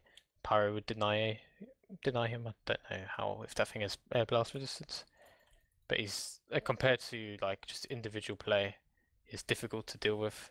And I don't like the direction Valve go with the shields, because it's kind of against what the Demo Man is designed for. They wanted to turn it into some like gimmicky character, whoa, Scottish character. Just a second, because Valve are designing the Demo Man. Thus, if they introduce a shield, that is by definition what the demo is designed for, right? A demolition man, not a sword man. Though it does fit in with the Highlander theme, I'll give you that. Demolition, not like axe warrior. Let me get this right. It is. They should rename him to the problem you have Arnold with shields is an aesthetic one. The problem I have with shields is that what they just do to the whole balance. It's just stupid. It takes away an explosive weapon and replaces it with just like a shield. That's all it is. Because look, you have some really interesting unlocks for your pipes, and you can even switch your pipes for boots that are useless now. Good. Yeah, you have some really interesting unlocks. Why don't we see them on the sticky launcher department? Like, we only have 2 sticky launchers, well, excluding the sticky jumper, which is basically no damage sticky launcher. I mean, even when they didn't implement the nerf, there was still the Scottish resistance, but again, it wasn't offensive enough. It's still it's still nerfed because the sticks are nerfed in general. It's because of the prime time for the Scottish resistance. It's just you get regularly more damage when you detonate as soon as as soon as you can. So it's basically you deal I think 80 damage when you detonate as soon as you possibly can, but it gives you more sticks out. You can detonate them partially if you need to, so you can basically put a sticky trap on in one place, detonate half of it, and still have half of it ready to go. Well, I guess here's the question: like, what good sticky launcher side grades can you think of? Because I'd almost guarantee that Valve have tried them. And I mean, in fact, they discussed that in their recent blog post talking about the Big Bomb. That is almost definitely a sticky launcher side grade. But they tried it and it didn't work. So that's why the Big Bomb isn't in the game. Maybe something like mines. I don't know. It's a demolition man, so maybe mines, like for example, just place mines on the floor and they're kind of like less visible as these stickies, and you just walk over them, and for example you're slowed down, you get some effects applied to you, and you also take damage. I don't know, something gimmicky Could like work. that, but Yeah, it could work and have like more diversity to change the meta in Highlander at least. Like have a grenade launcher that is used offensively, and then have the secondary slot for something defensively. Like that would be in a mechanic. Like have some mines, and whenever either slow effects or something, and help the team. Did you ever play GoldenEye back in the day? No. On the On N64. Nintendo. Oh yeah, no, exactly. that's way too back for me. Oh, is it? Okay, because like they had prox mines in that game, and they were annoying like a motherfucker. Like seriously, you're like the person who laid them has wandered off, and you walk around the corner and boom, there goes your leg. You're like, Okay, how motherfucker. about this? How about Oh, this? job. You get a mine, like a something for mines for the demo man, and then you have a mine detector for the pyro. Yeah, but then all the like scouts would just be like, yeah, I was running around level. The demo wasn't paying any attention. He was on the other side of the I map. know. I and know. died I to mean, a lot mine. of people are jumping, but maybe make the mines have this limit over the height that they can be triggered at. Something like I don't know, like a standard the height limit sort of thing. Like, The limit. height, how do you mean? No, like a limit. Let's say a mine would be able to explode even if a scout is double jumping. Like it reaches that sort of height.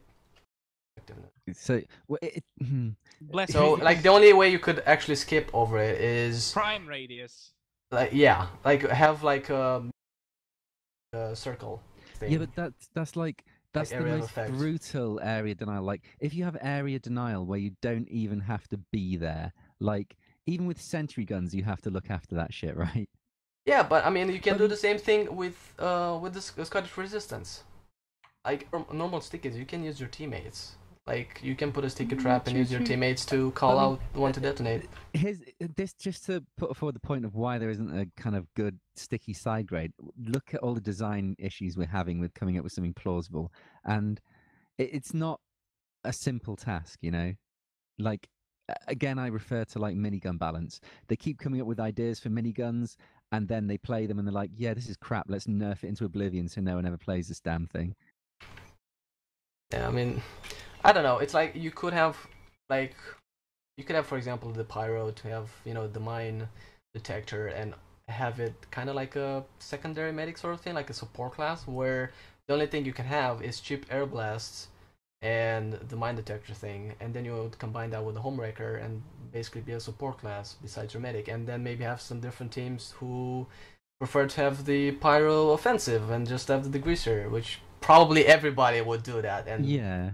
bail on the Having mine a detector thing. weapon that a particular class needs just to get rid of a weapon by a particular different class. It's a bit specific. It's not general enough, right? Yeah, but like that would be awesome though, if you could have that sort of diversity and new mechanics. And the problem in Highlander is that like people find out the most effective thing and they just stick with that. Like they don't try to be different. Like for example, I like when soldiers started using the black box and the buff banner or the Yes, conch. definitely. And that's nice. I mean, I haven't seen that. Like I played seasons of Highlander, and in the beginning it was just stock rocket launcher and gunboats, and then soldiers started using the black box with different secondaries. And on payload, that's really good. And that's awesome. One of the things that Valve talked about, like if they were ever going to do comp TF2, was that they want that variety. They compared it to Dota 2, where like it's not like there's a set of 5 heroes that everyone plays, but in like, say, they compared it to sixes where it's like they just get the same cookie cutter thing again and again, and they want that variation. They want games to be different. They want enough difference in games that every now and then you get those sick plays and you get those changes in the meta, which don't come about because of a new release. They come about because someone just goes, oh wait, we can combine these 2 elements into a very effective thing. That makes shit exciting. Essentially, it makes for a vibrant competitive scene.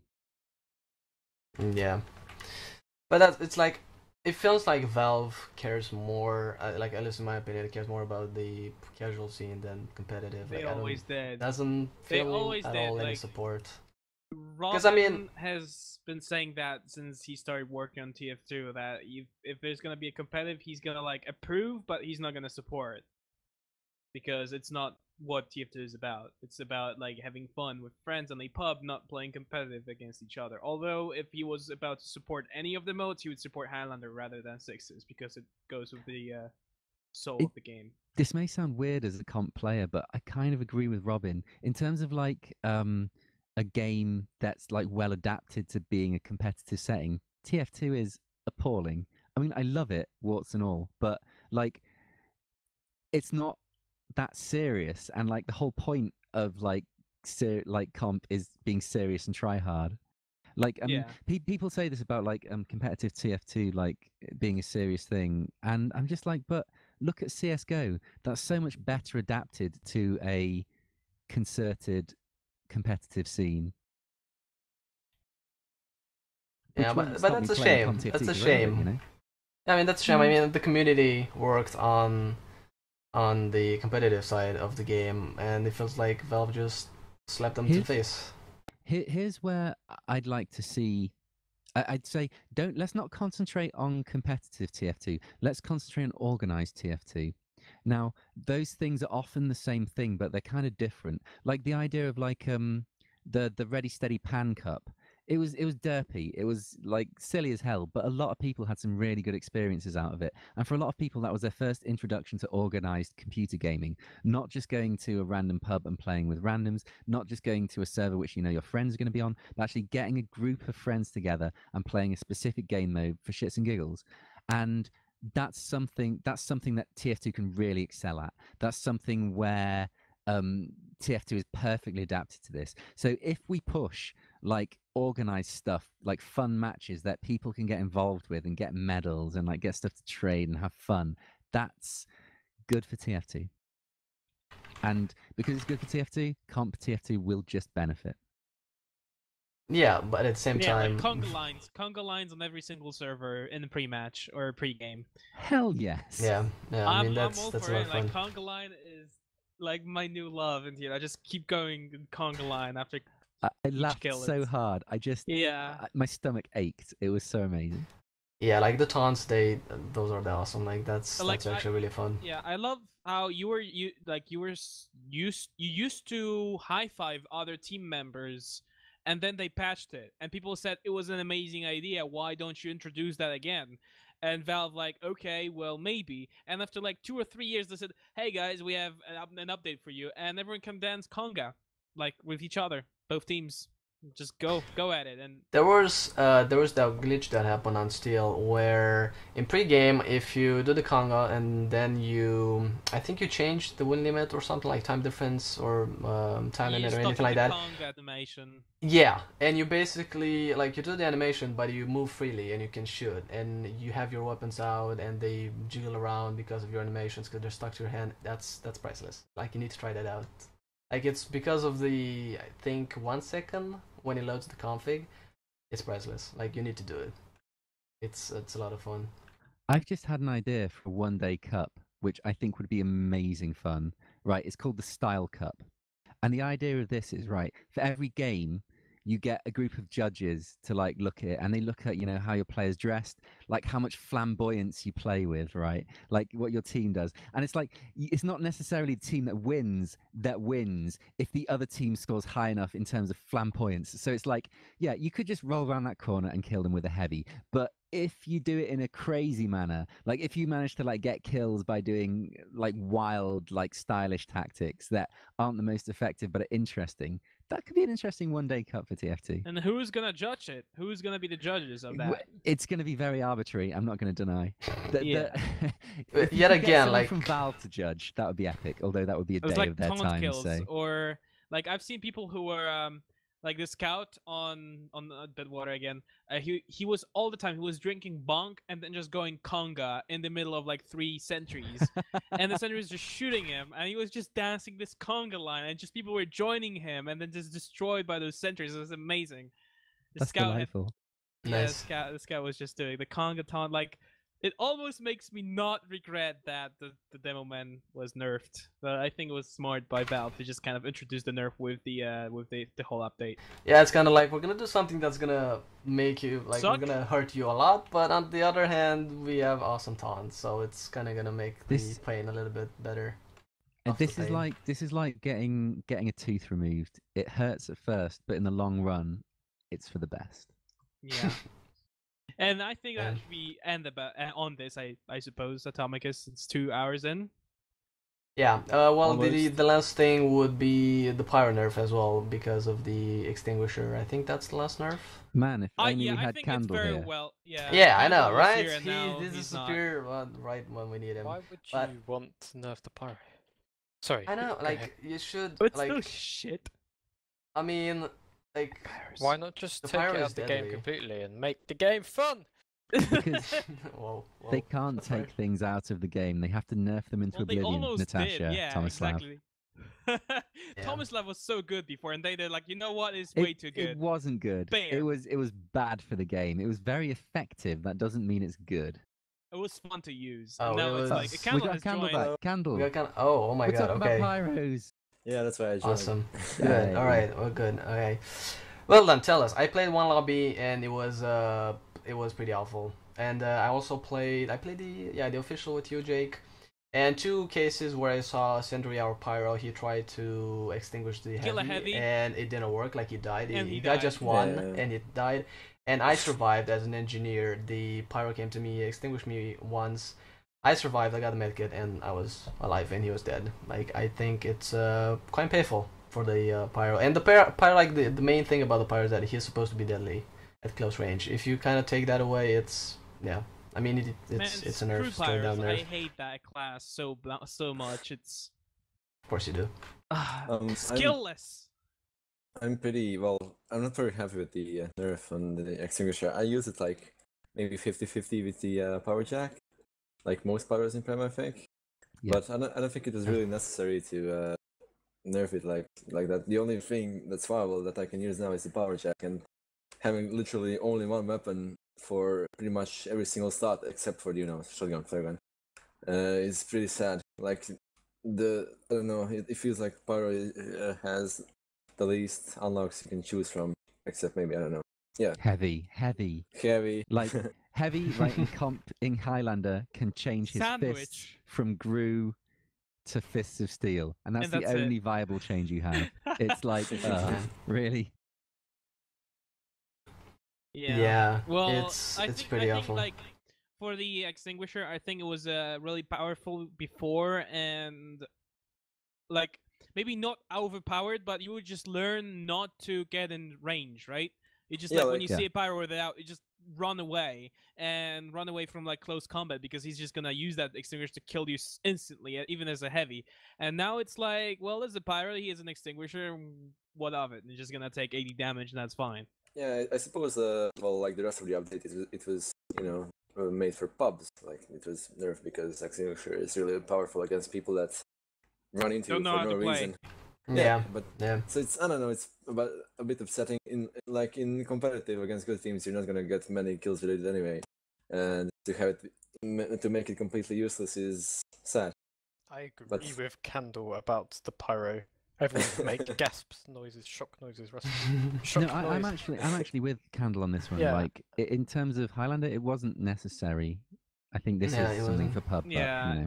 I mean, I think it's the change No, that was the actually overall- the most okay with me, because Well, you won't gonna get backstab extinguisher hits anyways, because when you lit someone on fire, that person is gonna turn around because he knows where the fire is coming from. It's not possible to extinguish someone from behind. Like, I'm talking Yeah, about mini crits right now. the update was clearly aimed at the casual scene, like clearly. Yeah. Even with the demo, I everything, don't- I heavy don't as agree. well. Well, Pyro, the thing about the Pyro is it's such a weak class in general in terms It of really damage it is. does. It's really just sad. reducing its effectiveness. I is mean, it's wrong kind of in like my the opinion. spy, you know. If you don't rely on your revolver, then if you rely on your knife, then the easiest thing to do to counter that is just check your back, and that's it, and you're denied. It's the same with the pirates. Like if you keep your distance, you can't do anything. Indeed. Just to address the point about this being a pub scene update as opposed to a comp scene update, I disagree very strongly on that. I think the objective for if TF2 comp is going to be a thing is to have pub TF2 and comp TF2 much more closely connected. So even just the idea that those are completely like separate things is bad for comp TF2. Do you know what I mean? I don't know, because in CS:GO or CS, in any CS really, if you go to a pub server, general pub server, like I don't know, on a Dust 2 map, like it's not gonna be anything close to to an actual proper competitive game. And Yeah, but they're there's- playing the same game. Like in a way, we're not playing the same game as pub TF2, and that's a problem. Yeah, it is. It is like in the end, like in CS:GO, at least you know that everybody has the same weapons. They have access to everything. They're already used to everything. They just transition to a higher skill level. But here, it's like if a pop player is used to certain weapons and you put him in the competitive scene, then he needs to know. Like he's not gonna. If he likes, for example, I don't know, he likes the backburner. If he goes in the competitive scene with that, he can't do anything with it. So the game forces him to switch to something else that he's not used to. Well, you can't use some silly guns in CS:GO in competitive either. That's a silly point to make. It's just that, well, CS:GO is not a silly game. Very, very serious game, and do not say hard no, otherwise. like if you're playing CS:GO on a pub server 12 versus 12, it's not quite similar to 5 versus 5 competitive. And But I'm pretty I think, sure you I want. think. Well, Yeah. Okay. Go on. I think, well, you know what people were talking about earlier, about Eckstein and the other guy were talking about Sal. getting a Sal, getting a competitive lobby system into the game itself. It would help so much. I think it would completely save competitive TF2. Yeah, It would do, I yeah, agree. that would be be the good, saviour yeah. of comp TF2. But I think us as the existing comp TF2 community, we would have to make some brutal changes. Like things wouldn't be like we want. It'd be worse than this update for the demo man, because Valve would want to change shit, and we just have to either roll with that and adapt or walk away. Yeah, we would have to adapt. But still. But at least it will be some sort of adaptation that we will know that it's good for the future. But Yeah, it is something that Valve are looking at. That they talk about it every now and then, and it's something they've got an eye on. But like we'll if see. they could make pretty much just have like TF2 Center, but just introduce like officially inside the game. Yeah. And you can use your own server, just have your own server. They could have that same thing for MVM, really, and just have people use their own server and host something. But yeah, again, if TF2, if Valve is not going to support it, it's kind of hard. Then that's the problem. Well, Valve are supporting it, and okay, steps like this, like the nerf for heavy and demo, that makes it more feasible that in the future we'll get that hookup between comp and pub play, and that's what we need. Yeah, but it would be good. Let's see. I need to add handle again. Yeah, overlay. But yeah, let's. In the meantime, what would be your adaptations overall as a team, like in the Highlander scene, like with everything, like all the nerfs, all like the pyro nerf, the heavy main nerf. What exactly would you rely on now? Like, what would be your plans? Like, imagine your team leaders. How would you use your classes with the nerfs at the moment? Let's start with Jake. What's your opinion, Jake? Because you're a medic. How would you Well- use your heavy and demo at the moment? I think I would just completely switch it around. I mean, it's no point playing in the same way as we did before when the demo just dealt damage and heavy was following up, or people were following up, because it really doesn't work anymore. I think it was gonna be like really focused on the heavy a lot more, and probably will try and incorporate the soldier a little bit into the combo, letting demo man roam. Unless I really hope they switch the damage you deal to yourself when sticky jumping, because that really has to be changed when you just deal the same amount of damage you did before when sticky jumping and you don't take less damage. Like, it really has to be changed. If it does get changed, it's just going to be a switch of roles when soldier would be a part of the combo and demo will roam, in my opinion. Right, what about Mr. Rusky? What would you do? I'd honestly want to experiment a lot. So I think it's entirely plausible that after people adapt to it, they'll notice the demo does a little bit less damage, but not that much less damage, and maybe people still roll the combo as the combo. Having said that, it's plausible that demo might want to try and join the flank. I think that's worth having a look at. I'm not sure if it's going to be that effective though, because like demo can't look after himself as much. Like a soldier against a scout can do stuff, but I the demo. think, Rusky, that's where if you wanted to experiment with that sort of thing, you would bring in the charge and charge demo, because that has a better survivability. Yeah. So that would be really interesting. Yeah, if you would use the demo on flank, if you'd use the demo on flank, you would probably have higher chances with the shield than use the pipes.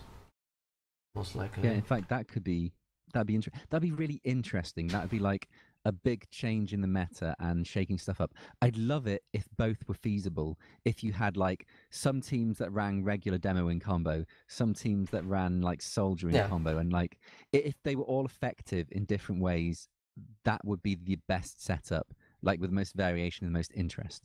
Yeah. Might be worth experimenting. Do you think it's possible for it to like not after a certain while set on one certain game, style of play because all the others are not as good? It might end up being that, but I think one thing that interests me, so a game like Dota 2, one of the things that keeps Dota interesting and is the crux of it is it has a constantly developing meta. You get new heroes in, so there's always new stuff being thrown into the mix. So part of being a good team in Dota 2 is coming up with those new tactics. It's not like playing someone else's tactic well in a static meta. It's about being creative and inventive, and that's what interests me about TF2 the most. Like, I love coming up with tactics, trying stuff out. Like, that's why even a heavy nerf I welcome, because it means I'm going to have to change what I do and be creative. That's exciting to me. Ultimately, the update has sort of like changed a lot the meta, like massively. Like, I thought I'd figured the game mode out, and now they've got to figure it all out again. Because the way we were playing with High Panda, we were like trying to play different to how everybody else played and do different things. That was basically part of our game, but now it's all changed.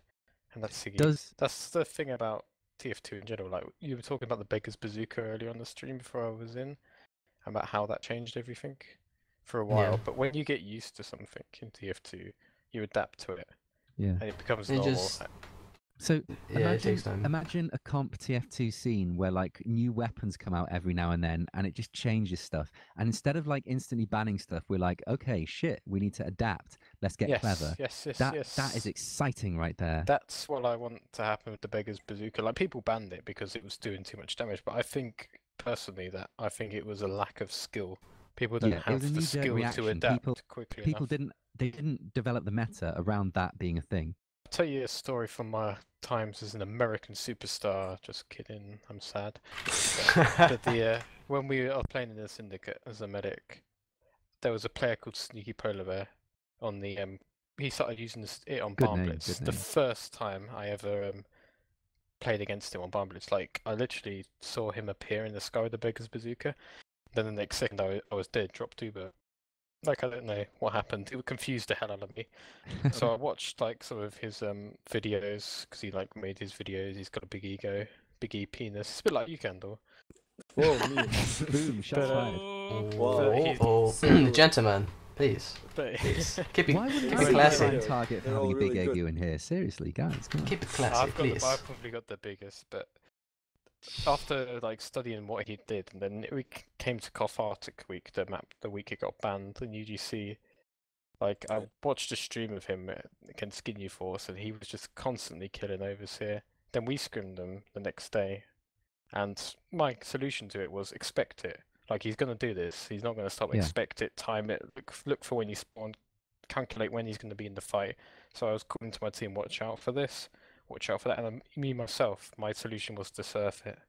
Like I got like some 6 surfs, like 2 6 surfs in a minute. I got in my highlights on my Twitch. But that was my solution, and it was mostly effective. That's how I countered it personally. And as a team, it didn't give us any problems, like a minimal amount of problems, if any. Yeah. And that's would have been the better way to adapt, like study the weaknesses. But teams just like people just can't deal with it, and they just call for things to be banned. It's pretty sad. Well, Well, The main thing- actually, yeah, Mm. go on, Gandalf. thanks. I was gonna say I wasn't. You're saying that it was banned because people were complaining about it being too strong, but I thought it was Was it a actually bug? banned. Yeah, the bug made it. Oh, they made were the looking Aegis- for excuses anyway. Yeah. What was the bug? Okay, I mean, fair enough. What The was bug the was you could like do self damage on yourself and essentially fly forever by That was constantly the different reloading. one. The one was, I think the reload one was when you could This hold is- 3 rockets inside for indefinite amount of time. Have they Oh, fixed yeah, it? yeah, yeah, They yeah. fixed it a man. long time ago. Is it still banned? No, it's just gimped. Not anymore. Like Yeah, it doesn't work in the same way. Oh now, yeah, yeah, So... yeah. It's changed a little bit, hasn't it? not effective. There's another nerf as off topic. I'm not sure if it's actually considered nerf, but the sentries are not working as well. They're still working the same, but The they fall damage. changed the Yeah, this the is great. bullets. I think it's good. I It think it's good. pretty much because helps it you balances escape. out. Yeah, it kind of like it's a change that actually everyone welcomes, including the engineers, because before that was kind of weird. I don't know. The sentry was doing the same amount of damage depending on engineers' placement. I think when the engineer was standing, but where the sentry is standing now, it deals how far the sentry is from you, instead of how far the engineer is from you. The engineer could be in your face, and you still deal the same amount of damage as far. I don't know. Something like that. It's the fall off damage is based on sentries now, not engineers. That's what I'm trying to Yeah. say. Which isn't the biggest change. The bigger change was the update before this one, where it was like sentries have fall off now, which is it needs to happen, right? I'm glad they did that. Yeah. It means you don't get Yeah. sniped by sentries across the map, which meh.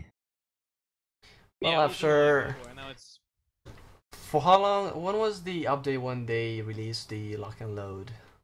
How many years was? Like with the demo and soldier update when they got a bunch of items. It's at least 3 years or something. 3 years. Yeah, well, Yeah. they finally, after 3 years, they finally fixed the animation for the lock and load, and yeah, I think you should Yay! totally use it, Hildred, because they fixed the animation. yeah. Well, Oh well, I do have view models on for pipes. But You wouldn't On the appreciate other it, like, hand, aw. their legacy for fixing something and breaking other things is alive That's- because I was using the logomorph and the reload animation is bugged. Like you reload half your way and then the pistol just glitches over and just floats back to your hand or something after it's fully reloaded. So as always, they fix something but they break something else. and optimize the game. That's the Yeah. most annoying thing about the update is when TF2 started, there was a point where they allowed 2 demos in 6s, for example. Like they hadn't quite figured out the game mode, and it was obvious it was imbalanced. 'Cause that's why they had to reduce the demo limit. That's the most annoying thing. This update should have come 6-7 years ago. Yeah. Like Yeah, if it exactly. come 6-7 years ago, it would be a Yeah. different TF2 game now, and there wouldn't be much complaints. There'd be no complaints because this is what people be used to. They'd be like the demo is quite a balanced class because the stickies aren't OP, and they Yeah. are OP. But it's just that we've played for 7 years and we're used to them being OP. Do you think sticky launcher is balanced now, or do you think it's still a I very think powerful it's weapon? balanced. I mean, I think Yeah. I still think it's very powerful, but I don't think it's overpowered. Yeah. That's I'd my probably go with opinion. that. We'll have to see how heavies do with the We've mean, been doing a lot of agreeing here, Hildreth. I'm not sure I like this. This is weird. Yeah, it's well. just weird. It's not like good. It's not bad. It's just weird. You need to get used to it. It's because you have lots of good, valid opinions, Rusky. Oh, I mean, when- you're a terrible when- fucking TF2 player. When you agree Whoa. with me, Hildreth, you have good and valid opinions. When you disagree with me, Rusky, you're an idiot. Exactly. Oh. Always. Well, that's competitive scene in a nutshell. Like the Well, community. there's a lot more to that. Competitive community, of course, but yeah. That's pretty much I it. also There's think Heavy sucks. Sorry. Oh, thank you. Heavy's a beautiful Alright. class. The best. Thank the you. best, man. I love it so much. No, my best friend Polk is a heavy main, so let's say. He's got Well, taste. there's also the Bushwalker. Not. Oh wait, never mind. I thought it was like Whatever. The going random bushwhacker crit. is Never just mind. like. That's for casual. Never mind. I thought it was something regarding the critical hits. But yeah, removing that, but it's not the case. It's I think- a fix more rather than a balance. Yeah, it's like on one hand they fixed a couple of things, but they just straight downgrade other things. It's, I don't know, like for me a balance patch is mostly, you downgrade something but you upgrade other things and you balance it in the middle. This is more like a nerf left and right, but yeah. Yeah, but if you nerf one thing, then everything else by relativity gets a buff, right? Yeah, but again, it's like you nerfed.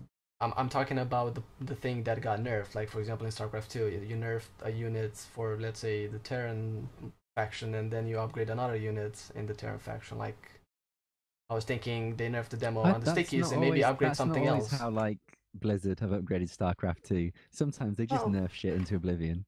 Like Yeah, swarm hosts. Yeah, I mean, I know, yeah, of course, but that's like how I see a balance.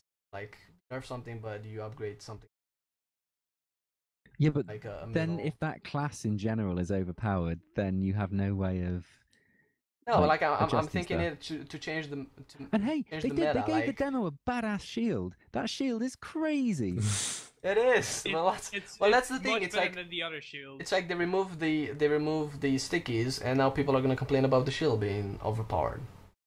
But like, the complaints are never gonna end.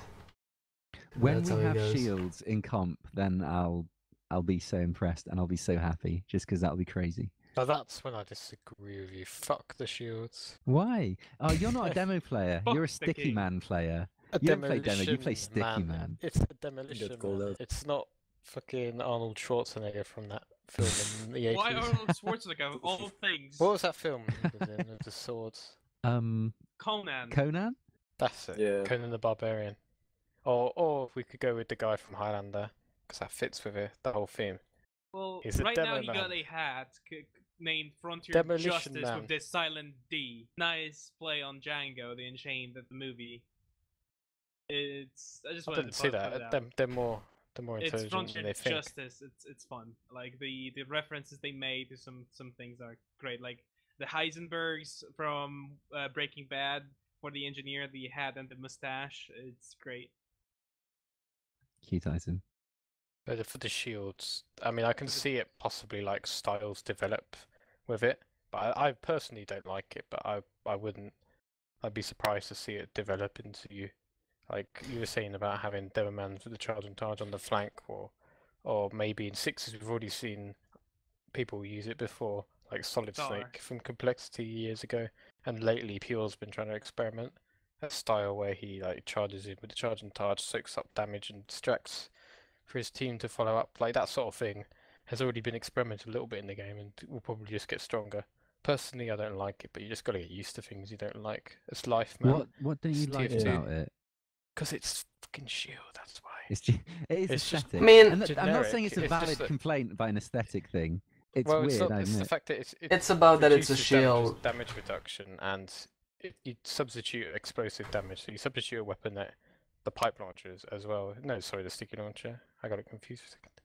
You substitute a weapon, and Another thing. which does explosive damage, and also it's just less skillful in general. You just go in a straight line, If you I've use, seen some of those like crazy like demo surfs and launches using the scripts, but scripts aren't really. No, they're not scripts. I'm If they're talking not like scripts, the then they're medic picks you legit. can get at the beginning If- of Barn Blitz, like where you use the loose cannon to bounce yourself into the air and you charge from the air and like sword someone. That shit's unreal. It looks amazing. That's dynamic. you'll- It's It good looks to good. watch. And But if you'll that get happens, that like once per 15 years.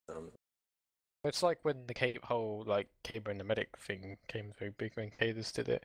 Like lots of demos were doing it, and now it's like less common. The only sort of team that's gonna have their medic die to a Caber that I've seen this season has to be really bad, and I think that was you, Jake. I think it was you. Oh, Get called out. But basically, it's Uh-oh. predictable. Like, and when things are predictable, you can adapt to them so much easier. Basically, first time you see it, it's just really surprised and you don't know what to do. And after like one game or two, it's just like, okay, so here's a strategy against it. Yeah, yeah. yeah. Because wait, right. High Panda have been like hanging their medic out in a little shed at the bottom of Badwater recently, haven't they? Yeah. That's really interesting. I like that. That's development and Well, interesting we new weren't the tactics. first team to do that, but it's because Zoop has this used to say, I wish teams. Sorry, how long are teams going to keep their medic in the same place over and over? So it Makes a lot of becomes so sense. predictable that you can just sit and spawn and just keep suiciding until you force the Uber.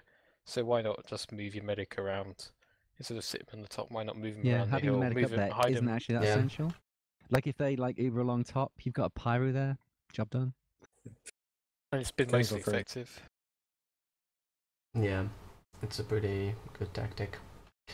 All right. Well, there's also the other thing, the buff, I would say, with the Hitman's Hitmaker, which you can press like the reload and activate the focus when it's full, so you can activate it manually, which I guess is a good thing for snipers. But I No don't one think, ever is that a good uses thing? that in competitive. It's Yeah. useless.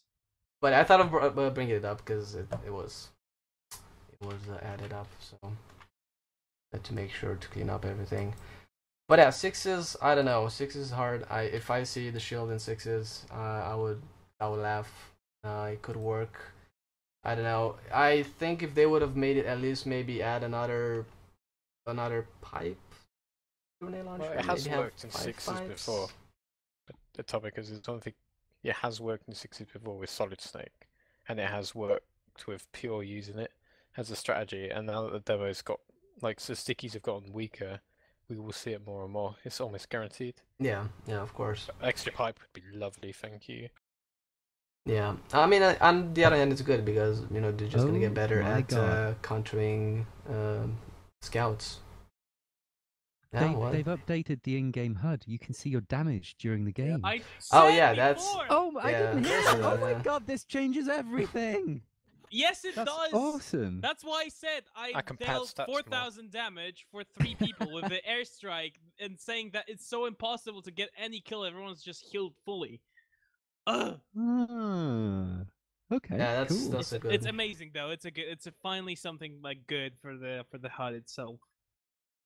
I like that. Yeah, that's an upgrade. That's really nice. Except that I need to get a new upgrade, a new HUD, because I still have the old one and Yeah, everything's mine's broken as hell, it's right? broken. Yep. Problems every single time. Well, I think we can wrap up the show. I think we covered all the topics. It's gonna be interesting. Yeah. Initially, I think a lot of us were really upset with the update, and I was really thinking about actually leaving, and I don't know, migrating to something else, because I don't know, like I've played like over 5 seasons of Highlander, and you kind of you dedicate yourself to learn something and get better at, and then you get slapped on the face, and now you have to learn something else, and it keeps going like that. On one hand, it's like you But said, that's good. Rusky, yeah, it freshens up the game, and it doesn't get boring, and that's a good thing, yeah. But initially you get upset, but I think, yeah, in the end we'll move on and we'll adapt. But hopefully it's gonna like your be in favorite an pet interesting way. dying. Yeah, your favorite pet that just dies. And like, Yeah. It's a case of and like one isn't better than the other, but it's what you enjoy. It's like, do you enjoy coming up with those new strats, or do you enjoy taking an old strat and perfecting it? And it's not like one's better than the other. They're just different, you know? Yeah. I see your point. Like when with High Panda, we did on upwards, we started using the crits on offense because Yeah. the way the meta game changed is teams will sit so far back with Uber, like they'll sort of give space because they're expecting suicide waves, because that's Yes. was the thing for like the last couple of seasons, suicide waves. So teams are sitting back looking for that, and then I just think, hang on, look at all this space we're given. Just deal with the stickies, the spies. Keep an eye on the sniper. What? Then we can just Kritzkrieg from. I think we played chess club and we smashed you guys. Yes, I Using that remember that. It was strat. brutal. Well, we came up with this strat around using crits at the beginning of Payload, which was, okay, if we're doing suicides and we're leaving our med in spawn, we're leaving our med in spawn for about the same amount of time as it takes to build an Uber. So why not just come straight out with the crits? If it doesn't work, start building Uber and do some suicide waves. And Yeah. you know, it works. Yes, I mean that's the thing. But the idea is you would never have done it like, say, if teams defended more closer because they're not expecting Yeah. suicides, they're expecting an Uber out the door. But you'd never have done it in that situation because teams will think about how to counter you. But because the meta game changed, they Yes, thought, you're let's change playing our the strategy. meta. And that's the Yeah. thing. The meta is constantly evolving. Like in Gravel Pit, for example, like a splendid game in. These guys set back behind the house against SNSD, and SNSD like suicided onto you, and Kidis got to jump on you for free, Jake. Rather than, but like the way we play is we're sitting at the doors, so somebody's always stopping them from getting out the doors in the first place. That's sort of like, that's how you counter it. It's just, you just think about how do you counter what's beating you, and that's just changing Yeah, the meta. you don't just stand there and think, well, we're just going to have to, stop those jumpers better. It's like, no, get out of the way of the jumpers. Be somewhere else. Well, it's not just move. Yeah, that's one of the solutions. Move somewhere else, or you can just stop them from jumping in the first place. I remember on your stream just the day before the update came on. I turned it on for like 5 minutes. Atomicus. No, it was Kunai's stream. You're on Kunai's stream, and you were Perhaps. saying to her that you froze. That's okay. That's a bit weird. But you were saying to her, I think the game's like getting a bit boring. Like there's not much motivation for me to continue. I like heard you saying that a little bit. I was kind of thinking, well, I don't want. Yeah, unless I think I was But now talking this about is coming. maybe like heavy, but yeah, this is coming. Like the thing is that I left, like I'm not enjoying heavy as much because that's the thing. Like it got stale, and now with the update, I don't know. Maybe I want to go back. Maybe I don't. It kind of depends. It's fair enough. But even so, like the soldier didn't really get much affected, so I'm still playing soldier. But yeah, I consider that a new thing, so I can play with that, and I can be happy because it's not affected. It didn't get nerfed. On the contrary, it's kind of buffed, so that's awesome for me. But still, even if I'll play, like, if I would be part of one of the classes, like if I would play a demo, it would be hard. I think I would probably experiment with the shield, see how it is, try to come up with a really funny way of still be good and competitive, but in a way that people don't expect, like with the shield, or go on the flanks and have something else with the heavy. I would try to be a bit like original, at least. That would be my adaptation. I would be part of the nerf. But yeah, it just keeps it fresh for you. Yeah, like that's the thing. Like on one hand, I'm upset of the update, but on the other hand, I know that I complained that it was stale, so it's kind of contradicting myself. So I know the feeling, but it depends how it is, because it's a nerf that doesn't really, like Krusky said, for the heavy, it changes a bit some things, but at the core it's still the same thing.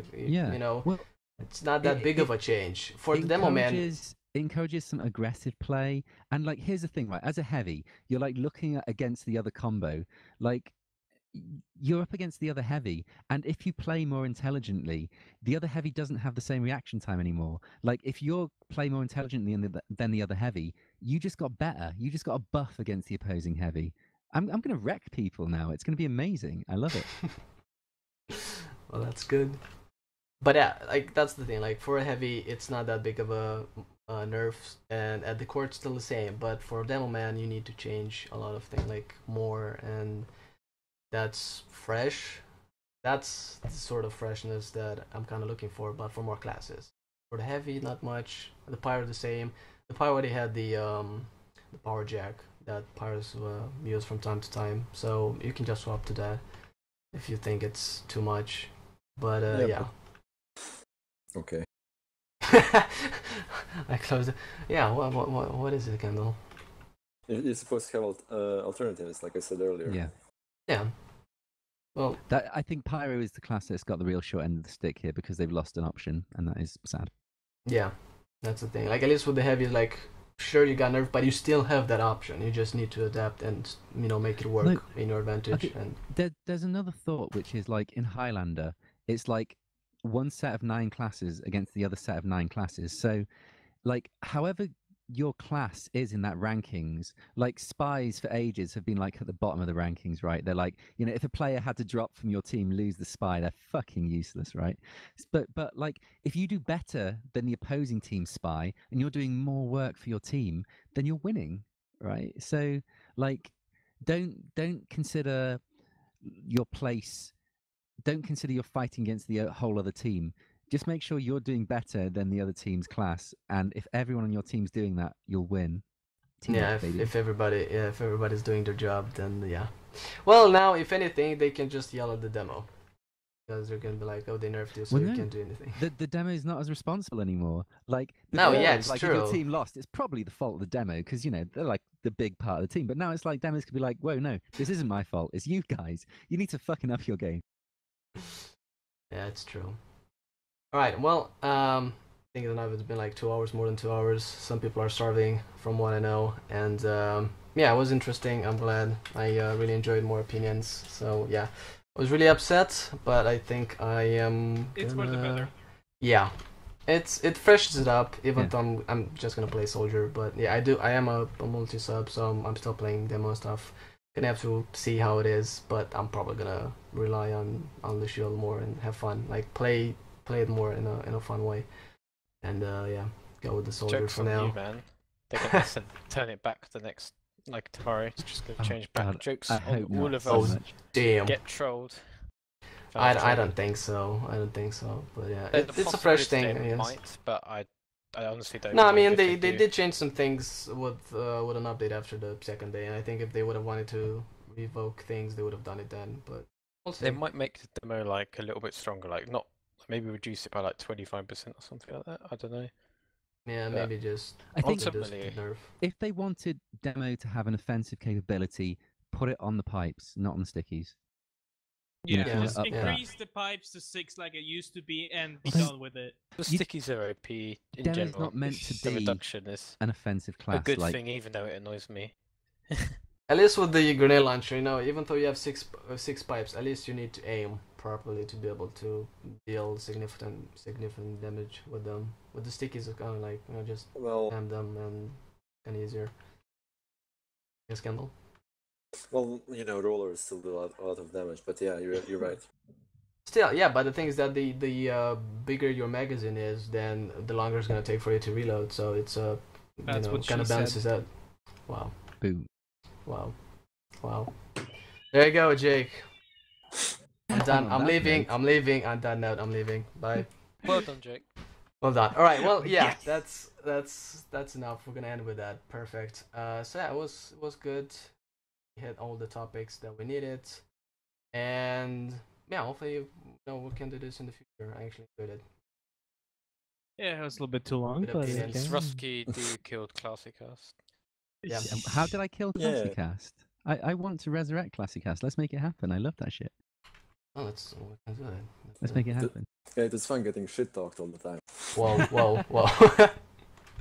Good. That was the objective of Classicast, to cause friendly controversy in the Highlander scene. Yeah. All right. And if you, dear listeners, if you enjoy listening to me rant bullshit about rubbish, about things, then please check me out on Critscast, the TF2 podcast. Wow, he says that. Whoa. Yeah. Plugins. Yeah, I mean it's not a podcast if nobody gains anything out of it. So yeah, all right. Let's see. Jake, do you have anything to advertise? Any casts that you're gonna do? Are you gonna cast some amazing strats next week? Anything? I don't know. I just want to say that tomorrow is going to be Red versus Tumblr that I'm going to be casting with high GPS on Blackout Gaming. So if you want to tune in, Cool. feel welcome to join us. Sweet. Kendall, do you have anything? Are you gonna release some amazing tutorial on how to adapt to the nerf? No. Oh. I can't be bothered. Plus, I'm not that good right now anyway, so. Yeah, it's true. Well, nothing on my part except just streaming more TF2 and yeah, just have fun. I don't know. Like for me at the moment, it's kind of like I can't take it as serious as before, so I'm probably gonna dedicate less time to the seriousness part of competitive. But still, we'll see. Like I'm gonna wait and see how people are gonna adapt and see how Highlander. But yeah, I have the top thing for Jake's team, and it's gonna be interesting. Like I played NG for them, and it's yeah, I had fun with their pyro not being able to kill me, but at the same time I was sad because I knew that he was suffering behind that screen of his, the other side, somewhere in the world. But yeah, that's gonna adapt. Gonna move on. Yeah. Alright, well, thank you very much. God damn it, Jake. Now I have to edit the podcast so we actually have a decent ending to the show. You had one job, and you just couldn't hold yourself. Well, anyway, on that note, you've been watching the Love and War Update podcast, together with your hosts, myself, Atomicus, joined by Ruskidu, Jake, Candle, and our guest, Premiership Demo Man, Mr. Hildreth. Thanks. Good night, ladies and gentlemen. Ooh, that's a voice. Good night, Kevin. Who the fuck is Kevin?